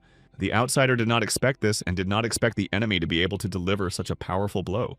Such a blow forced the criminal to regroup for further battle. The man did not understand why this mutant did not tire, because it seemed to him that without a source of additional energy, it would be impossible to continue such a long battle. Ivanov noticed that Union O had no way to escape, but he was not going to share his prey. The soldier was convinced that it was time to end this battle before the main course had a chance to get cold. The outsider advised his opponent to try to do so if he was capable of it. The men clashed again, but Kang Jun was in no hurry to join the fight. Each of the opponents thought they were stronger than the other, so they were ready to fight to the end. Ivanov launched multiple attacks, but the outsider managed to parry them. As he struck his opponent with his weapon again, the criminal noticed a change. Ivanov took on the appearance of a huge bear that intended to finish him off. The outsider's confidence wavered slightly due to the appearance of the beast. A moment later, Ivanov's monstrous power descended upon the criminal. Kang Jun noticed that this soldier fully lived up to his nickname of the beast. Despite the damage he had suffered, the outsider was still alive. The criminal's body was quite battered, but his mouth never shut. He was the only one who had a ticket to hell. The outsider advised his opponent not to rush to conclusions and not to call him the ghost of Birobidjan. Such words could have been true, but Ivanov did not understand what he was getting at. When Birobidjan was destroyed, the outsider was most likely already dead. Suddenly, a magical seal formed around the wounded criminal, forcing his opponents not to jump to conclusions. Ivanov was not going to allow the events of Birobidjan to repeat themselves in Korea.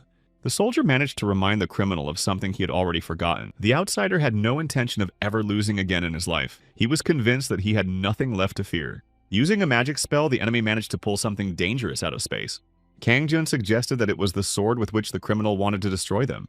Assessing the danger, the guy advised Ivanov to duck so that he would not be hit by the attack. The soldier was unable to dodge the shot in time, and his body was badly injured. If the outsider had done this from the very beginning, everything would have ended much faster. The criminal thought and was going to see it through to the end while still alive because that was his goal. However, now he was dead and it no longer mattered to him what happened to his real body.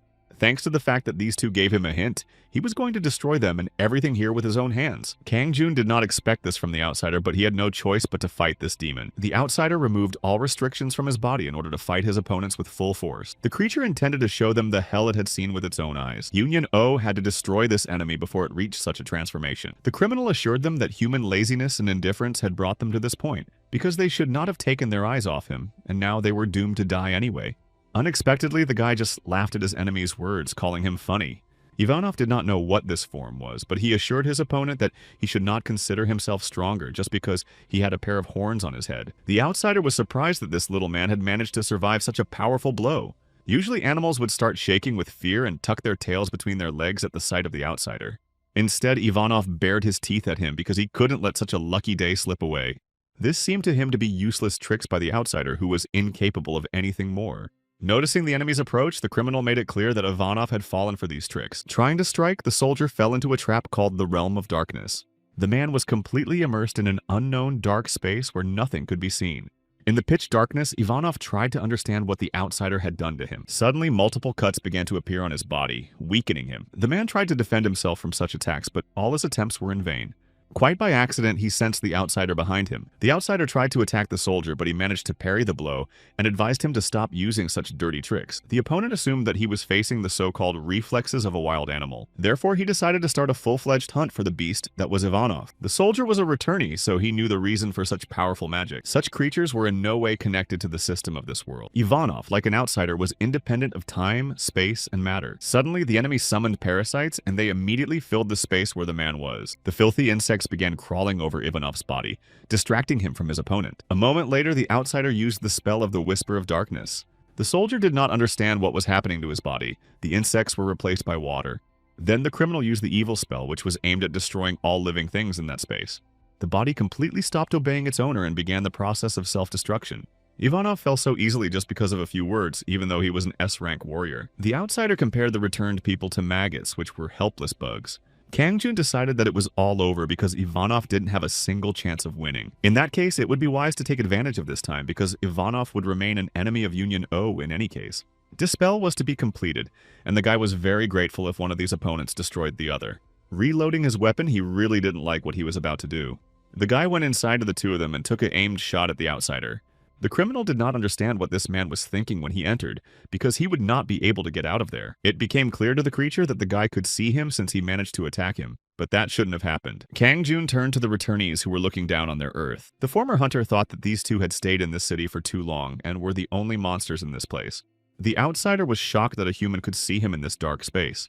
People lived here who were forced to survive because of the outsider's magical tricks. Kangjun ordered his opponent to stop fooling everyone in this place. The criminal did not understand how the man was able to see him. The guy had the ability to see him in the dark, but that didn't mean the enemy was weak and had no chance against the outsider. Despite this, he was not going to back down from his goal of destroying him. Pulling out his sword, he began to attack his opponent, who deftly dodged his blows. Having been wounded, the outsider decided to regroup, increasing the distance between them. The outsider found it strange that this guy's attacks were weak compared to those of a beast. The guy continued to use ranged weapons so as not to run after him. In such a case, darkness no longer made sense if he tried to strike into emptiness. The outsider called the guy as annoying as the beast, but was sure that it would all end right now. At the last moment, the guy noticed that his opponent was approaching him. The creature tried to grab his mask, but the former hunter managed to fight him off. The outsider assured him that his resistance was useless because it was too late. Suddenly, the enemy used a spell of doom. The mark and curse of doom were left on the guy's body, and there was no way to avoid them. The guy was supposed to die in 10 seconds because he was doomed to destruction. Despite this, he was not going to give up and tried to attack the outsider. There were 8 seconds left and the enemy did not understand what this little man was going to do. To the outsider, his actions seemed pointless because he couldn't do anything. Kang Jun ignored his opponent's words and continued to fight for his life. The man did not know the reason why the restriction did not work on the returned ones. Ishida's magic was too powerful because, according to the agreement, the returned ones were forbidden to use magic in this place. However, the outsider managed to destroy the agreement and was therefore able to use this magic. The outsider realized that he didn't care at all that he could die for violating the agreement. That is why he believed that the returned ones would never be able to stand in his way. There were 3 seconds left before the death magic affected Kang Jun. The guy jumped up when he had 2 seconds left because he believed he could deliver the final blow. The outsider continued to be surprised by this man's senseless actions. Kang Jun still managed to get close to his opponent and tried to cut off his head, but time had already run out. The creature was sure that nothing could help this guy anymore. Thanks to the Yunyano amulet, he managed to resist death and strike his opponent. The outsider collapsed, thinking that such a thing was impossible. The opponent did not believe what was happening, but the wounds on his body told a completely different story. Kang Jun was surprised that the outsider really hoped he could use such a spell. The guy made it clear that he had prepared in advance for such attacks from his opponent. It became clear to the outsider that this little man was using a resistance amulet. That was why Kang Jun was confident of his victory, and he advised his opponent not to be surprised by this. The amulet of resistance was the first enemy of all those who had returned to Earth. The guy took out his weapon and intended to finish what he had started. Kang Jun already knew that the returned ones used their world as if it were a game in which they leveled up and gained experience. The outsider was not going to give up so easily as he continued to believe in his greatness. Being too slow a mage, everything ended just like that for those who had returned to this world. The enemy did not have time to do anything against the man's attack, which was aimed straight at his heart. Kang Jun summoned a protective switch with his spell, illuminating the entire dark space and directing the attack straight at the outsider's body. The guy managed to catch his opponent and destroy one of the returned. After that, the darkness began to return to the body of the outsider, who was on his last breath. Union O suspected that such creatures would not be so easy to destroy. The outsider tried to find out who this man was and how he had managed to fool him. The enemy began to think that this guy was from the Asura clan, but if he were from there, he wouldn't have had to try so hard. Kang Jun was just well prepared for such a battle. The outsider assumed that this young man was a guardian, but he only advised him to listen more carefully to people when they speak. The returnee did not understand who this person was and how everything could have happened in such a way. The entity used most of its dark magic to restore its body, and now there was no chance of victory. The outsider's dark magic was exhausted, and all this could have happened because of the dispel device. The returned had no choice but to bypass this energy-draining device. The outsider also needed to absorb the entire core to restore his strength. Noticing the enemy's actions, the guy was convinced that he had lost his mind. Approaching the core, the dark body of the returned began to be absorbed by the energy of the magical core. The outsider was sure that this guy was bragging about some nonsense and ended up being no better than Ivanov. Now it seemed to him that the man would not be able to stop him, and the only thing that awaited him in this case was defeat. The outsider was going to destroy this building and everything around it to prove his greatness. The guy continued to listen silently to his opponent, realizing that all his words were wrong. The enemy mistakenly thought that by destroying the dispeller, he would gain access to all the energy of the core. When he touched the device, his body began to react completely differently. Kang Jun assured him that it was indeed checkmate, but an unregistered user had been captured. The outsider could not have predicted this, but now it was too late to change his decision. The opponent, unaware of this, fell into the human trap like the ultimate fool. The returned one could not resist the anti-spell, and his mana fell below the permissible limit. The system informed the outsider that in this situation, the awakening spell could not be used. Kang Jun continued to calmly observe what was happening as the outsider's body began to take on human form. The man's power disappeared and his awakening came to naught. Now he was just an ordinary human being. The returned man refused to believe it because it seemed impossible to him. The guy was ready for the enemy to use the dispel device, but this scenario repeated itself over and over again. All of Union O's enemies considered themselves the center of the universe and believed that everything would go as they wanted. The moment things started to go wrong, they began to panic and make mistakes. Meanwhile, the partners managed to destroy all the Knights of Doom with their actions, proving that nothing in this world could be so simple. Kang Jun tried to come up with a term to better describe the situation of the returned. The guy called the returned ones unreasonable children who had gained superpowers. Union O decided it was time to end this, but the outsider asked him to stop. The criminal fought only out of revenge related to the incident in Birobidjan. Kang Jun should have known about all the cruelty that was happening in Russia. The outsider was fighting in the name of the innocent who had died. The man did not understand who could avenge those who had died in this war, but the guy did not intend to listen to him. The outsider was no different from those he was going to take revenge on, so Kang Jun finished him off. After that, he contacted his comrades and reported the successful destruction of the outsider. His partners praised him for his excellent work and decided that everything was over. Looking at the lifeless body of his defeated enemy, Yoon-Yuno realized that he still had unfinished business. His comrades knew that he could handle it alone, so they decided to help the victims. The important matter was related to Ivanov, who had not been seen in the final moments of the battle with the outsider. The man suddenly appeared behind the guy, making it clear that his battle was not over. Alexei Bogdanovich Ivanov showed everyone that he intended to finish off Yoon-Yuno, but first he wanted to find out what had happened to the outsider. Kang Jun admitted that Alexei Ivanov was incredible, but he was seriously injured during the fight. Despite his injuries, he was still able to stand on his feet because he was convinced that without perseverance, he would not be able to win. The guy was very tired from the battle with the outsider. Usually the returns were the same, but Ivanov's self-confidence was exhausting. The man did not understand what nonsense he was talking about. The outsider simply wanted to show the world his strength, be recognized, and make people fear him. That man could only gain recognition from those with whom he lived in the same city. But Ivanov did not care about what had already passed. The soldier felt that they had something to discuss with this guy. He understood that he was talking about the battle. Ivanov, wounded after Yoon-Yuno saved him, could not forget what had happened between them earlier. The man was grateful to him for saving him, but despite this, he wanted to fight him. There was a problem between Alexei Ivanov and Yoon-Yuno that the former did not want to accept. It was about several people, and the guy suspected that it would come out someday. Kang Jun asked for mercy because he was very tired and had managed to save the weak hunters. The military took this as an insult to his comrades who had suffered for him that day. The guy hastened to assure them that he meant something else, but his opponent was not going to listen to his excuses. Even after so much time had passed, when Ivanov closed his eyes, he could still see the events of those days. The past events were comparable to the Union Massacre. Oh, was like a child. Being young, the boy was like a ruthless child crushing ants with his fingers. Ivanov could not forget what Yoon-Yuno had done in Sevastopol, and therefore believed that there was no place for the two of them under the same sun. Such a battle could not be avoided because, in the opinion of the military, it was described by fate. The incident in Sevastopol was a misunderstanding, but Ivanov, after many years, still could not understand this. The guy was sure that they weren't to blame for the incident, but the military man thought otherwise. After the incident, Ivanov learned everything, but now Yoon-Yuno said it was a misunderstanding. Ivanov could not understand his opponent because he believed in the existence of justice. Kang Jun would never have thought that they would be able to talk so calmly. That is why he did not want to fight Ivanov and would have preferred to run away. The soldier continued to be indignant that the death of his men was called a misunderstanding. Kang Jun tried to explain to him that they were here for a single purpose, but now the outsider was dead and they had no reason for further hostility. Suddenly, the building began to shake and collapse. Ivanov decided to destroy the building if Yoon-Yuno responded to his attack. The building was already in a state of disrepair, so destroying it would be no trouble at all. The guy was shocked by such crazy words and suggested they find a compromise solution. Innocent people could remain in the building, and the soldier had to prevent casualties. Ivanov was also a human being and therefore wanted to pay for his fallen comrades. Above all, he considered himself a human being, not a soldier, and he stopped destroying the building. However, if hunting down a member of the Alliance was evil, Ivanov was ready to become a villain. Kang Jun was convinced that this man was serious. Yoon-Yuno was no longer a member of the Union, but the fact that the dog was born wild did not negate the fact that it was a dog. That is why the soldier believed that this guy could only bark and bite. Recalling past events, Ivanov was sure that this was what Yoon-Yuno did best. That was the only reason for his existence in this world. Suddenly, the guy took off his mask and assured everyone that he really hated situations like this. Meaningless fighting was of no use and only posed a constant threat to life. Kang Jun was tired of it and still tried to persuade his opponent not to fight. Wild dogs did not always bark, so the guy believed that Ivanov did not have to do so either. Realizing that he could not avoid the fight, he took out a drug that strengthened his defenses. Therefore, according to Ivanov's logic, it could be argued that even a hunting dog was born wild and could also bite.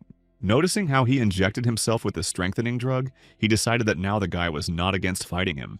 Ivanov was sure that now a fight between the animals would take place. Having regained his strength, the guy had no choice but to fight this man. Meanwhile, rescuers arrived and immediately began evacuating the injured. Sol Young noticed her team, which was safe and sound. Gina was very worried about the director, so when she saw her alive, she was very happy. It turned out that her boss had been there all along, and Gina had worried for nothing. After the hunt, the phone and TV were simply buried, and the director and manager did not answer the phone. Gina almost went crazy with worry.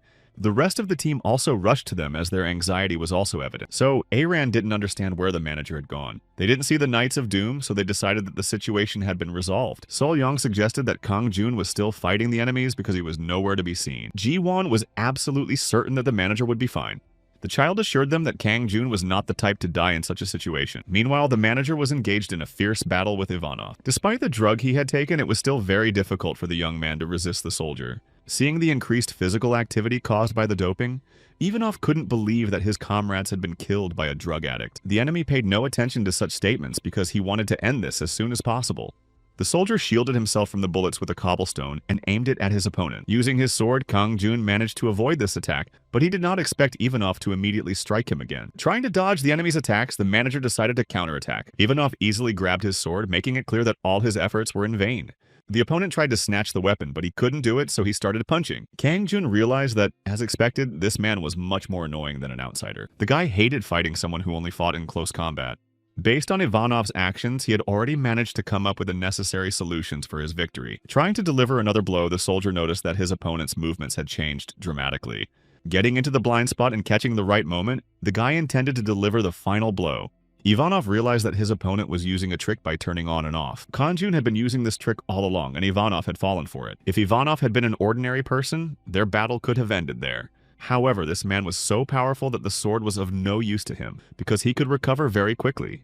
Despite his injury, the soldier continued to attack his opponent. Suddenly he missed, and a cloud of smoke rose around him, obscuring his view of his enemy. He heard a rustling sound behind him and realized that Union O was trying to get around him. Kang Jun was too fast, and the man couldn't keep up with him. Ivanov couldn't find the bastard, but he could see him. The guy was sure that there was no point in spelling everything out and explaining to his opponent. The problem was the flow of mutant senses that Ivanov possessed.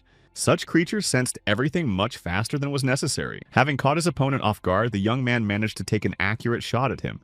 Ivanov did not understand how this was possible because the longer the battle lasted, the more damage Kang Jun inflicted on him. The soldier was much faster than his opponent, but he still had to endure the damage he was taking.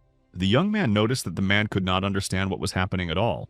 An ordinary person would not be able to defeat a creature with such a body. However, at that moment, his advantage was his weakness, which Kang Jun did not hesitate to exploit. After striking, he disappeared without a trace again. Ivanov did not understand how to defeat such an opponent. The weakness was due to the fact that the man was too fast and could not keep track of him. This was called a lack of precise control. At first glance, being faster could seem advantageous in all respects. In reality, speed was only calculated based on movement speed, and therefore the opponent did not pay attention to other more important details. The opponent put all his energy into speed alone and did not notice other important aspects. It was precisely because of the advantage in speed that the opponent did not notice slower movements. Because of this, Ivanov did not understand where exactly his opponent was going to attack. Kang Jun advised him to focus on slow movements and more important moments. Ivanov thanked his opponent for the explanation, and he decided to fight while controlling his speed. The manager had no reason to worry, as he could simply adjust to his opponent's speed. This was the method Kang Jun intended to use to defeat Ivanov. The man thought that the guy would not be able to hold out for long using his tricks. The battle escalated to a new level, and Ivanov began to attack his opponent differently. Despite the new tactics, Kang Jun still managed to get behind him. Unexpectedly, Ivanov managed to catch his opponent and grabbed his sword again. The soldier was convinced that now his technique would not be able to stop him. Noticing his opponent's intentions, the young man hurried to take measures to survive. A powerful blow passed very close to his head, and if he had not dodged, the fight would have ended there. Kang Jun asked the man to be careful because he did not want to die from being crushed by the building. Ivanov thought this was not a bad idea and decided to use it if the attacks did not bring the desired result. The guy's sword was not a winning weapon for Ivan, so he continued to believe in his superiority. The man understood that his opponent had only one blaster left. There weren't many bullets left, so Kang Jun had only a few chances to win. Ivanov was convinced that the guy couldn't do anything with his weapon, or by dodging all the time. The man answered questions that the manager did not ask, but he assured him that Union O was doing the same thing. Kang Jun didn't need much because he was going to destroy his opponent with whatever means he had at his disposal. From then on, the hunt for Union O began. There was a fixed number of bullets that could be loaded into the revolver. Ivanov was sure that when the enemy ran out of ammunition, it would be the end. The man continued to count the shots and realized that with each miss, he was closer to victory. The guy managed to dodge Ivanov's attack in time and tried to shoot him in the head, but Ivanov used a smoke grenade. Such tricks were pointless in a fight where speed was meaningless. The manager agreed with his opponent's words and became more cautious because he understood that Ivanov was close to him. The soldier had previously said that he did not like various tricks and gimmicks, so he had to turn into a fox rather than a bear. Ivanov was sure that he could now deliver the final blow, but Kang Jun dodged it and ended up behind his opponent. The manager believed that an animal like Ivanov should have a good head on his shoulders, and he managed to make a well-aimed shot. The guy understood that even so, Ivanov would not give up, and he should not have asked about it. His opponent suspected that the guy had only 2 bullets left, which would not be enough to finish him off. Union O had never heard of an animal that could count bullets. Ivanov made it clear that these shots would not be enough for his opponent to win. The man was convinced that this long battle would soon come to an end. The guy was not going to back down because of this and continued to keep his opponent at gunpoint. The soldier was actually grateful to Kang Jun for not fully participating in this battle. Such words made the guy indignant, but he did not lose control of the situation. Ivanov warned his opponent that he was ready to attack him. Noticing the enemy's approach, the guy tried to take an aimed shot at his head.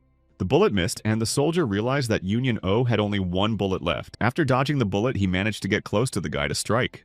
Kang Jun was unable to resist this attack and therefore had to endure damage. The activation of the protective force field was timely and successful. The guy noticed that despite this, his opponent was already ready to deliver the next blow. Ivanov's attack was comparable to a cannon shot that hit the guy. The protective barrier managed to reduce the damage from the blow, but still could not cope with the inertial forces. Ivanov was surprised that his opponent managed to activate a force field in such a situation. Kang Jun had one more shot, so he believed that everything would be fine. The man did not expect the force field to appear, but he still believed in his victory. This time, the guy managed to protect himself from the blow with the help of a force field. The soldier assured him that such protection was meaningless in the face of an irresistible force. Ivanov intended to destroy this guy along with his protective field. The guy quickly grabbed his weapon and was ready to fire his last shot. The enemy forgot that Union O had only one bullet left and therefore came so close. Hearing this, the man felt very sorry for his opponent because this bullet would have no effect. The body of Alexei Bogdanovich Ivanov was impossible to destroy. The man began to use the cannon charge technique again and continued to destroy the protective barrier. Blow after blow began to bring noticeable results, and Ivanov was delighted. The protective barrier began to crumble, and the enemy believed in his victory. After the barrier was completely destroyed, Ivanov stopped striking. The man was sure that this was how their battle would end. Suddenly, the guy grabbed his weapon and fired a shot at the enemy, who did not expect it. Ivanov realized that he had one more shot, but Kang Jun had more than one bullet left. After that, he fired several more shots that pierced the soldier's body. The guy advised his opponent to think carefully about what was happening. Using regular lead ammunition for the blaster was pointless. After he reloaded the blaster, everyone mistakenly began to count the bullets. But the blaster held more lead bullets, and so this moment decided the outcome of the entire battle. The guy was going to ask Alexei Bogdanovich Ivanov one last thing. Kang Jun was ready to give him a chance at life if he could score on him. The soldier made it clear that he would never forget this, and Union O had no choice but to finish him off. 5 years ago, on the Crimean Peninsula, in a forest near Sevastopol before the bloody incident, the military flooded the peninsula preparing to attack their opponents. Advancing deeper, the military waited for further instructions from their commanders. Ivanov was convinced that on this day they would finally be able to end the chase. They had been through a lot. A creature called Esperion forced people to follow it like fanatics in order to extract their mental powers. The Esperions used many innocent people as guinea pigs. Union O was sure that his partner should also be more careful with this. Ivanov assured him that it would not be easy to defeat the guys he had personally raised. The time had come to release the dogs, and the military suggested moving forward to destroy the herbivores. Approaching a lonely building in the forest, Ivanov was sure that this hunt would be successful. After that, an explosion occurred in the building, blowing the doors open. The scientists in the underground laboratory did not understand who these people were or what to expect from them. Ivanov ordered his men to destroy everyone inside. The scientists tried to stop the intruders, but they continued to press on. The men tried to raise the alarm and call for reinforcements to destroy the intruders. One of the men only managed to report the unknown group of soldiers before he was killed. After dealing with everyone in the lobby, Union O heard someone calling for help. An unknown man emerged from the darkness and was sure that it was all over. Being under Esperion's control, he began to insult the soldiers, as there were no more victims left for his master. Union O suddenly noticed Alkayev, the leader of the Esperions, standing nearby. Ivanov did not understand why all the people had died so suddenly. It turned out that Alkayev had destroyed his colleagues and absorbed their minds to raise his rank. Union O intended to deal with everyone else and asked the military to wait outside. Alexei Bogdanovich understood everything only after reading the report. From the report, Ivanov learned that this battle was the Union's, but not theirs, and that was how it should have been. Union O managed to capture Alkayev, who had no intention of surrendering. The enemy on the verge of destruction decided to self-destruct, taking the rest with him. A powerful explosion occurred at this location, destroying the military. Leaving the explosion site, the commander realized that most of his squad members would not be returning home. The rest who managed to survive fell under the influence of Alkaev's Esperion. The creature turned people into monsters who abandoned their human reason. Alkaev did this to them before he died. Ivanov did not understand what to do in such a situation. The soldiers were unable to resist Alkaev's power, so Union O was going to destroy them all. The ally apologized in advance for his future actions. The commander tried to stop him because he believed that his men could still be saved. The guy assured him that there was no way to help these soldiers, so he proceeded to destroy them. Union O had no other choice because the guys' bodies had mutated, and therefore their death was inevitable. Before entering the private sector, they had to get rid of everyone. Ivanov couldn't blame Union O for what he did to his comrades. The commander continued to ask his ally to stop, but he continued to destroy the mutants. It turned out that Ivanov had also become a mutant under the influence of Esperion Alkayev. Now the man did not believe that he had returned to what he had lost. Ivanov began to feel that he was much closer to the outsider than he had previously thought. After the battle, Union O reported to Maria and asked her to take him away from this place. Until that moment, Maria had been wondering where her partner could be, but then she learned that Fryer had stayed above. The girl noticed that Kang Jun was completely exhausted from the battle, and she accidentally noticed Ivanov's body. Her partner learned what had happened here and how Ivanov had died. Maria had a lot of information she wanted to share with him, but she didn't want to talk about it all. The girl only said that they had done their best because many civilians had not been harmed. The situation with the outsider was resolved, and the government was surprised that the incident had ended. There were no civilian casualties, but that did not mean that there were none at all. A large number of casualties were among the military fighting the Knights of Doom. A large number of people killed by the hunter were also found in the Leshin building. Special Forces leader Alexei Bogdanovich Ivanov also died, stopping the outsider at the cost of his life. His contribution was actually not so small. The press was busy publishing articles, focusing on the fact that there were no civilian casualties. Russia awarded Ivanov the title of hero for destroying the outsider, and the country's responsibility for the situation was completely removed. People talked about outside interference due to the lack of direct evidence of Ivanov's death and the destruction of the Union's records. Theories were also raised about Leshin hunters who had many reasons to destroy their enemies. None of the survivors revealed the whole truth that they knew. Therefore, Leshin's company suffered the most from this incident. Kang Jun also suffered from this skirmish because his strength took too long to recover. The side effects of the drug affected his body much worse than the wounds, and after frequent use, it was still difficult for him to get used to it. The girls heard something fall in the bathroom and began to worry about the manager, not waiting for his response, so Aran rushed to him to find out what had happened. The guy assured them that he was fine, but he looked completely different, so the girls decided that he should be taken to the hospital. The manager took painkillers, so he needed a rest, and there was no point in going to the hospital. Kang Jun didn't have any work that day, so he asked them not to worry. The guy felt a little awkward in front of the girls, so he asked them to leave the bathroom. Gina wasn't going to ask the manager about work and just praised him for his good work. The team was ready to take care of all the work until the guy got better. The manager constantly told them how important it was to take care of themselves, but he didn't do it himself. The guy thanked them for everything and assured them that, in that case, he would take a couple of days off. Kang Jun hurried to chase away the girls who were staring at his half-naked body, and the team decided to go eat something tasty. So Aran apologized for breaking the door, but the guy asked her not to worry about it. Suddenly, he felt worse and lost consciousness. Luckily, the girl was nearby at that moment. After a while, he woke up in bed and at first did not understand what had happened to him. Looking around, he realized he was in So Aran's room and was glad he wasn't in the hospital. Getting up, he remembered that he had fallen in the bathroom and lost consciousness. Then he saw his savior dozing next to him. The guy felt uncomfortable because the girl had seen him so weak. Kang Jun decided that he had nothing to worry about now because it was nighttime. Despite this incident, he understood that everything had turned out not so bad. Covering. So Aran with a blanket, he returned to bed, deciding to sleep until morning. The others were also worried about the manager and did not notice how they fell asleep on the sofa in the hallway. When he woke up in the morning, the manager tidied himself up and did not wake up the team who were still asleep. The guy was sure that he had caused problems for the guys, so he didn't want to wake them up. The team saw something they shouldn't have, so the manager needed to pull himself together. Returning to his apartment, he noticed that the front door was open and guessed why. Maria decided not to ask her friend where he had been all night. As usual, the two appeared out of nowhere like villains and were surprised to be called that. The guy didn't understand what had happened this time, but his friends just wanted to see him before leaving. Fryer also had a couple of questions for Kang Jun, the answers to which he wanted to know as soon as possible. The guy was simply interested in something that had happened in a recent case.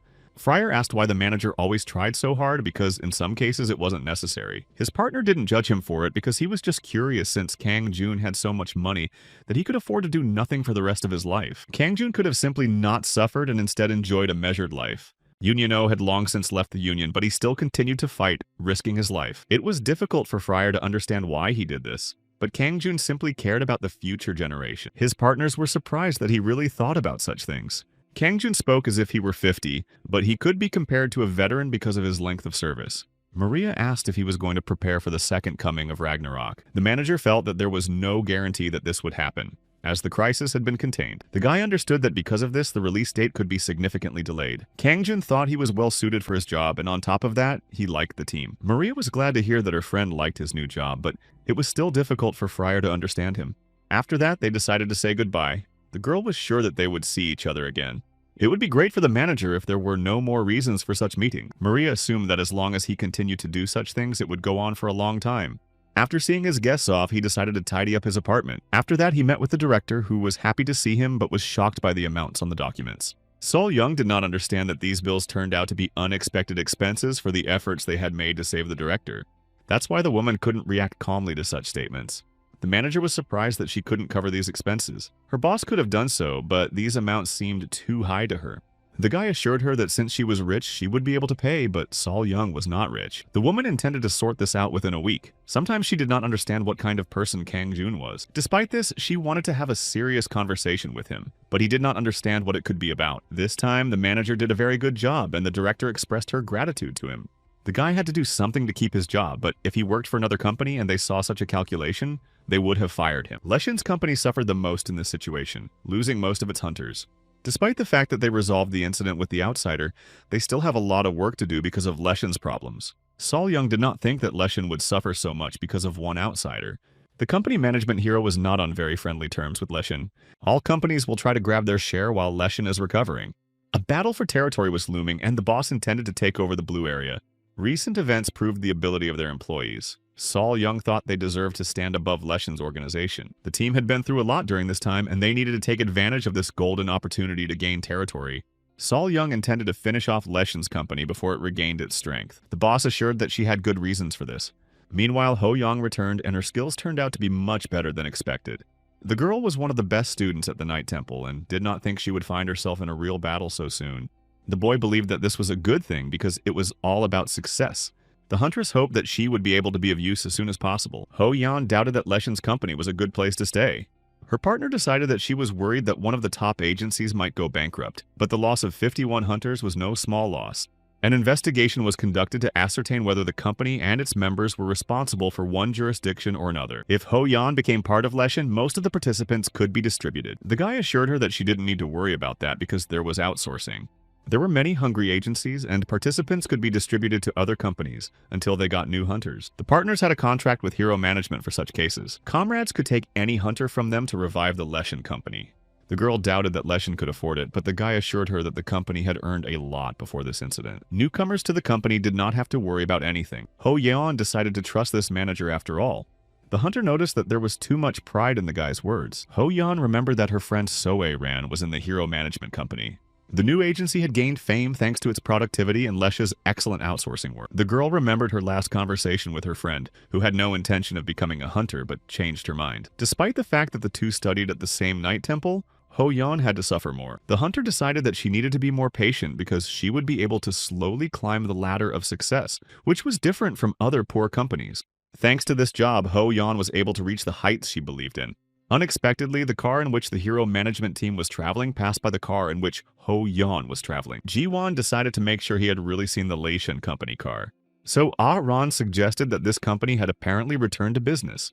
Gina heard that if the hunters stopped operating, they could lose their occupied territory. For the hunters, business was as important as driving was for Gina, and she assured her companions that driving was normal. Ji-won suspected that a collision might occur soon. His partner asked him not to say such things because even though she had a driver's license, she was still nervous behind the wheel. The girl couldn't wait for the manager to return and get behind the wheel because driving in their days was scarier than hunting. So Aaron advised Ji-won to buckle up properly if he didn't want to die. Meanwhile, the director played the manager a recording she had made during the incident. Sol Young heard these conversations and managed to record them herself in time. Earlier, she hid in the bathroom when she heard conversations about Leshin's hunters having bombs hidden in their heads to make them obey orders.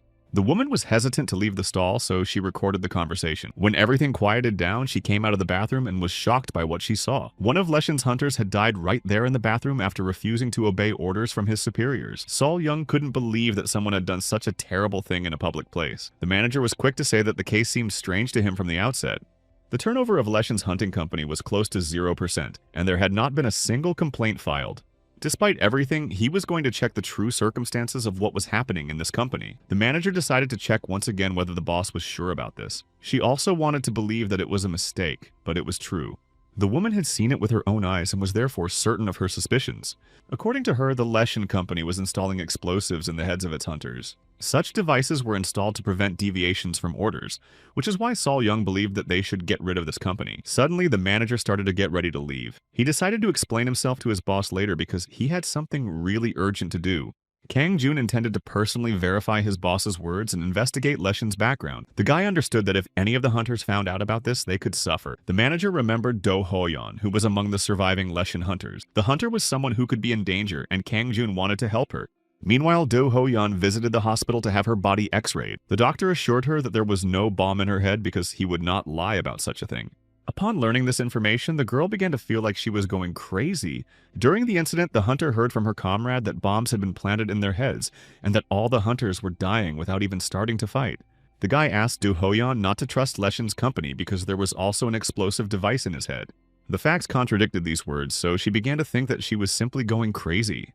The girl remembered that the doctor had also looked at him strangely, so she decided that since most of the facts contradicted the words of her dead friend, she should not worry about her life. Do Hoyeon found herself in the company car but did not ask the manager to take her away, so she began to suspect that something was wrong.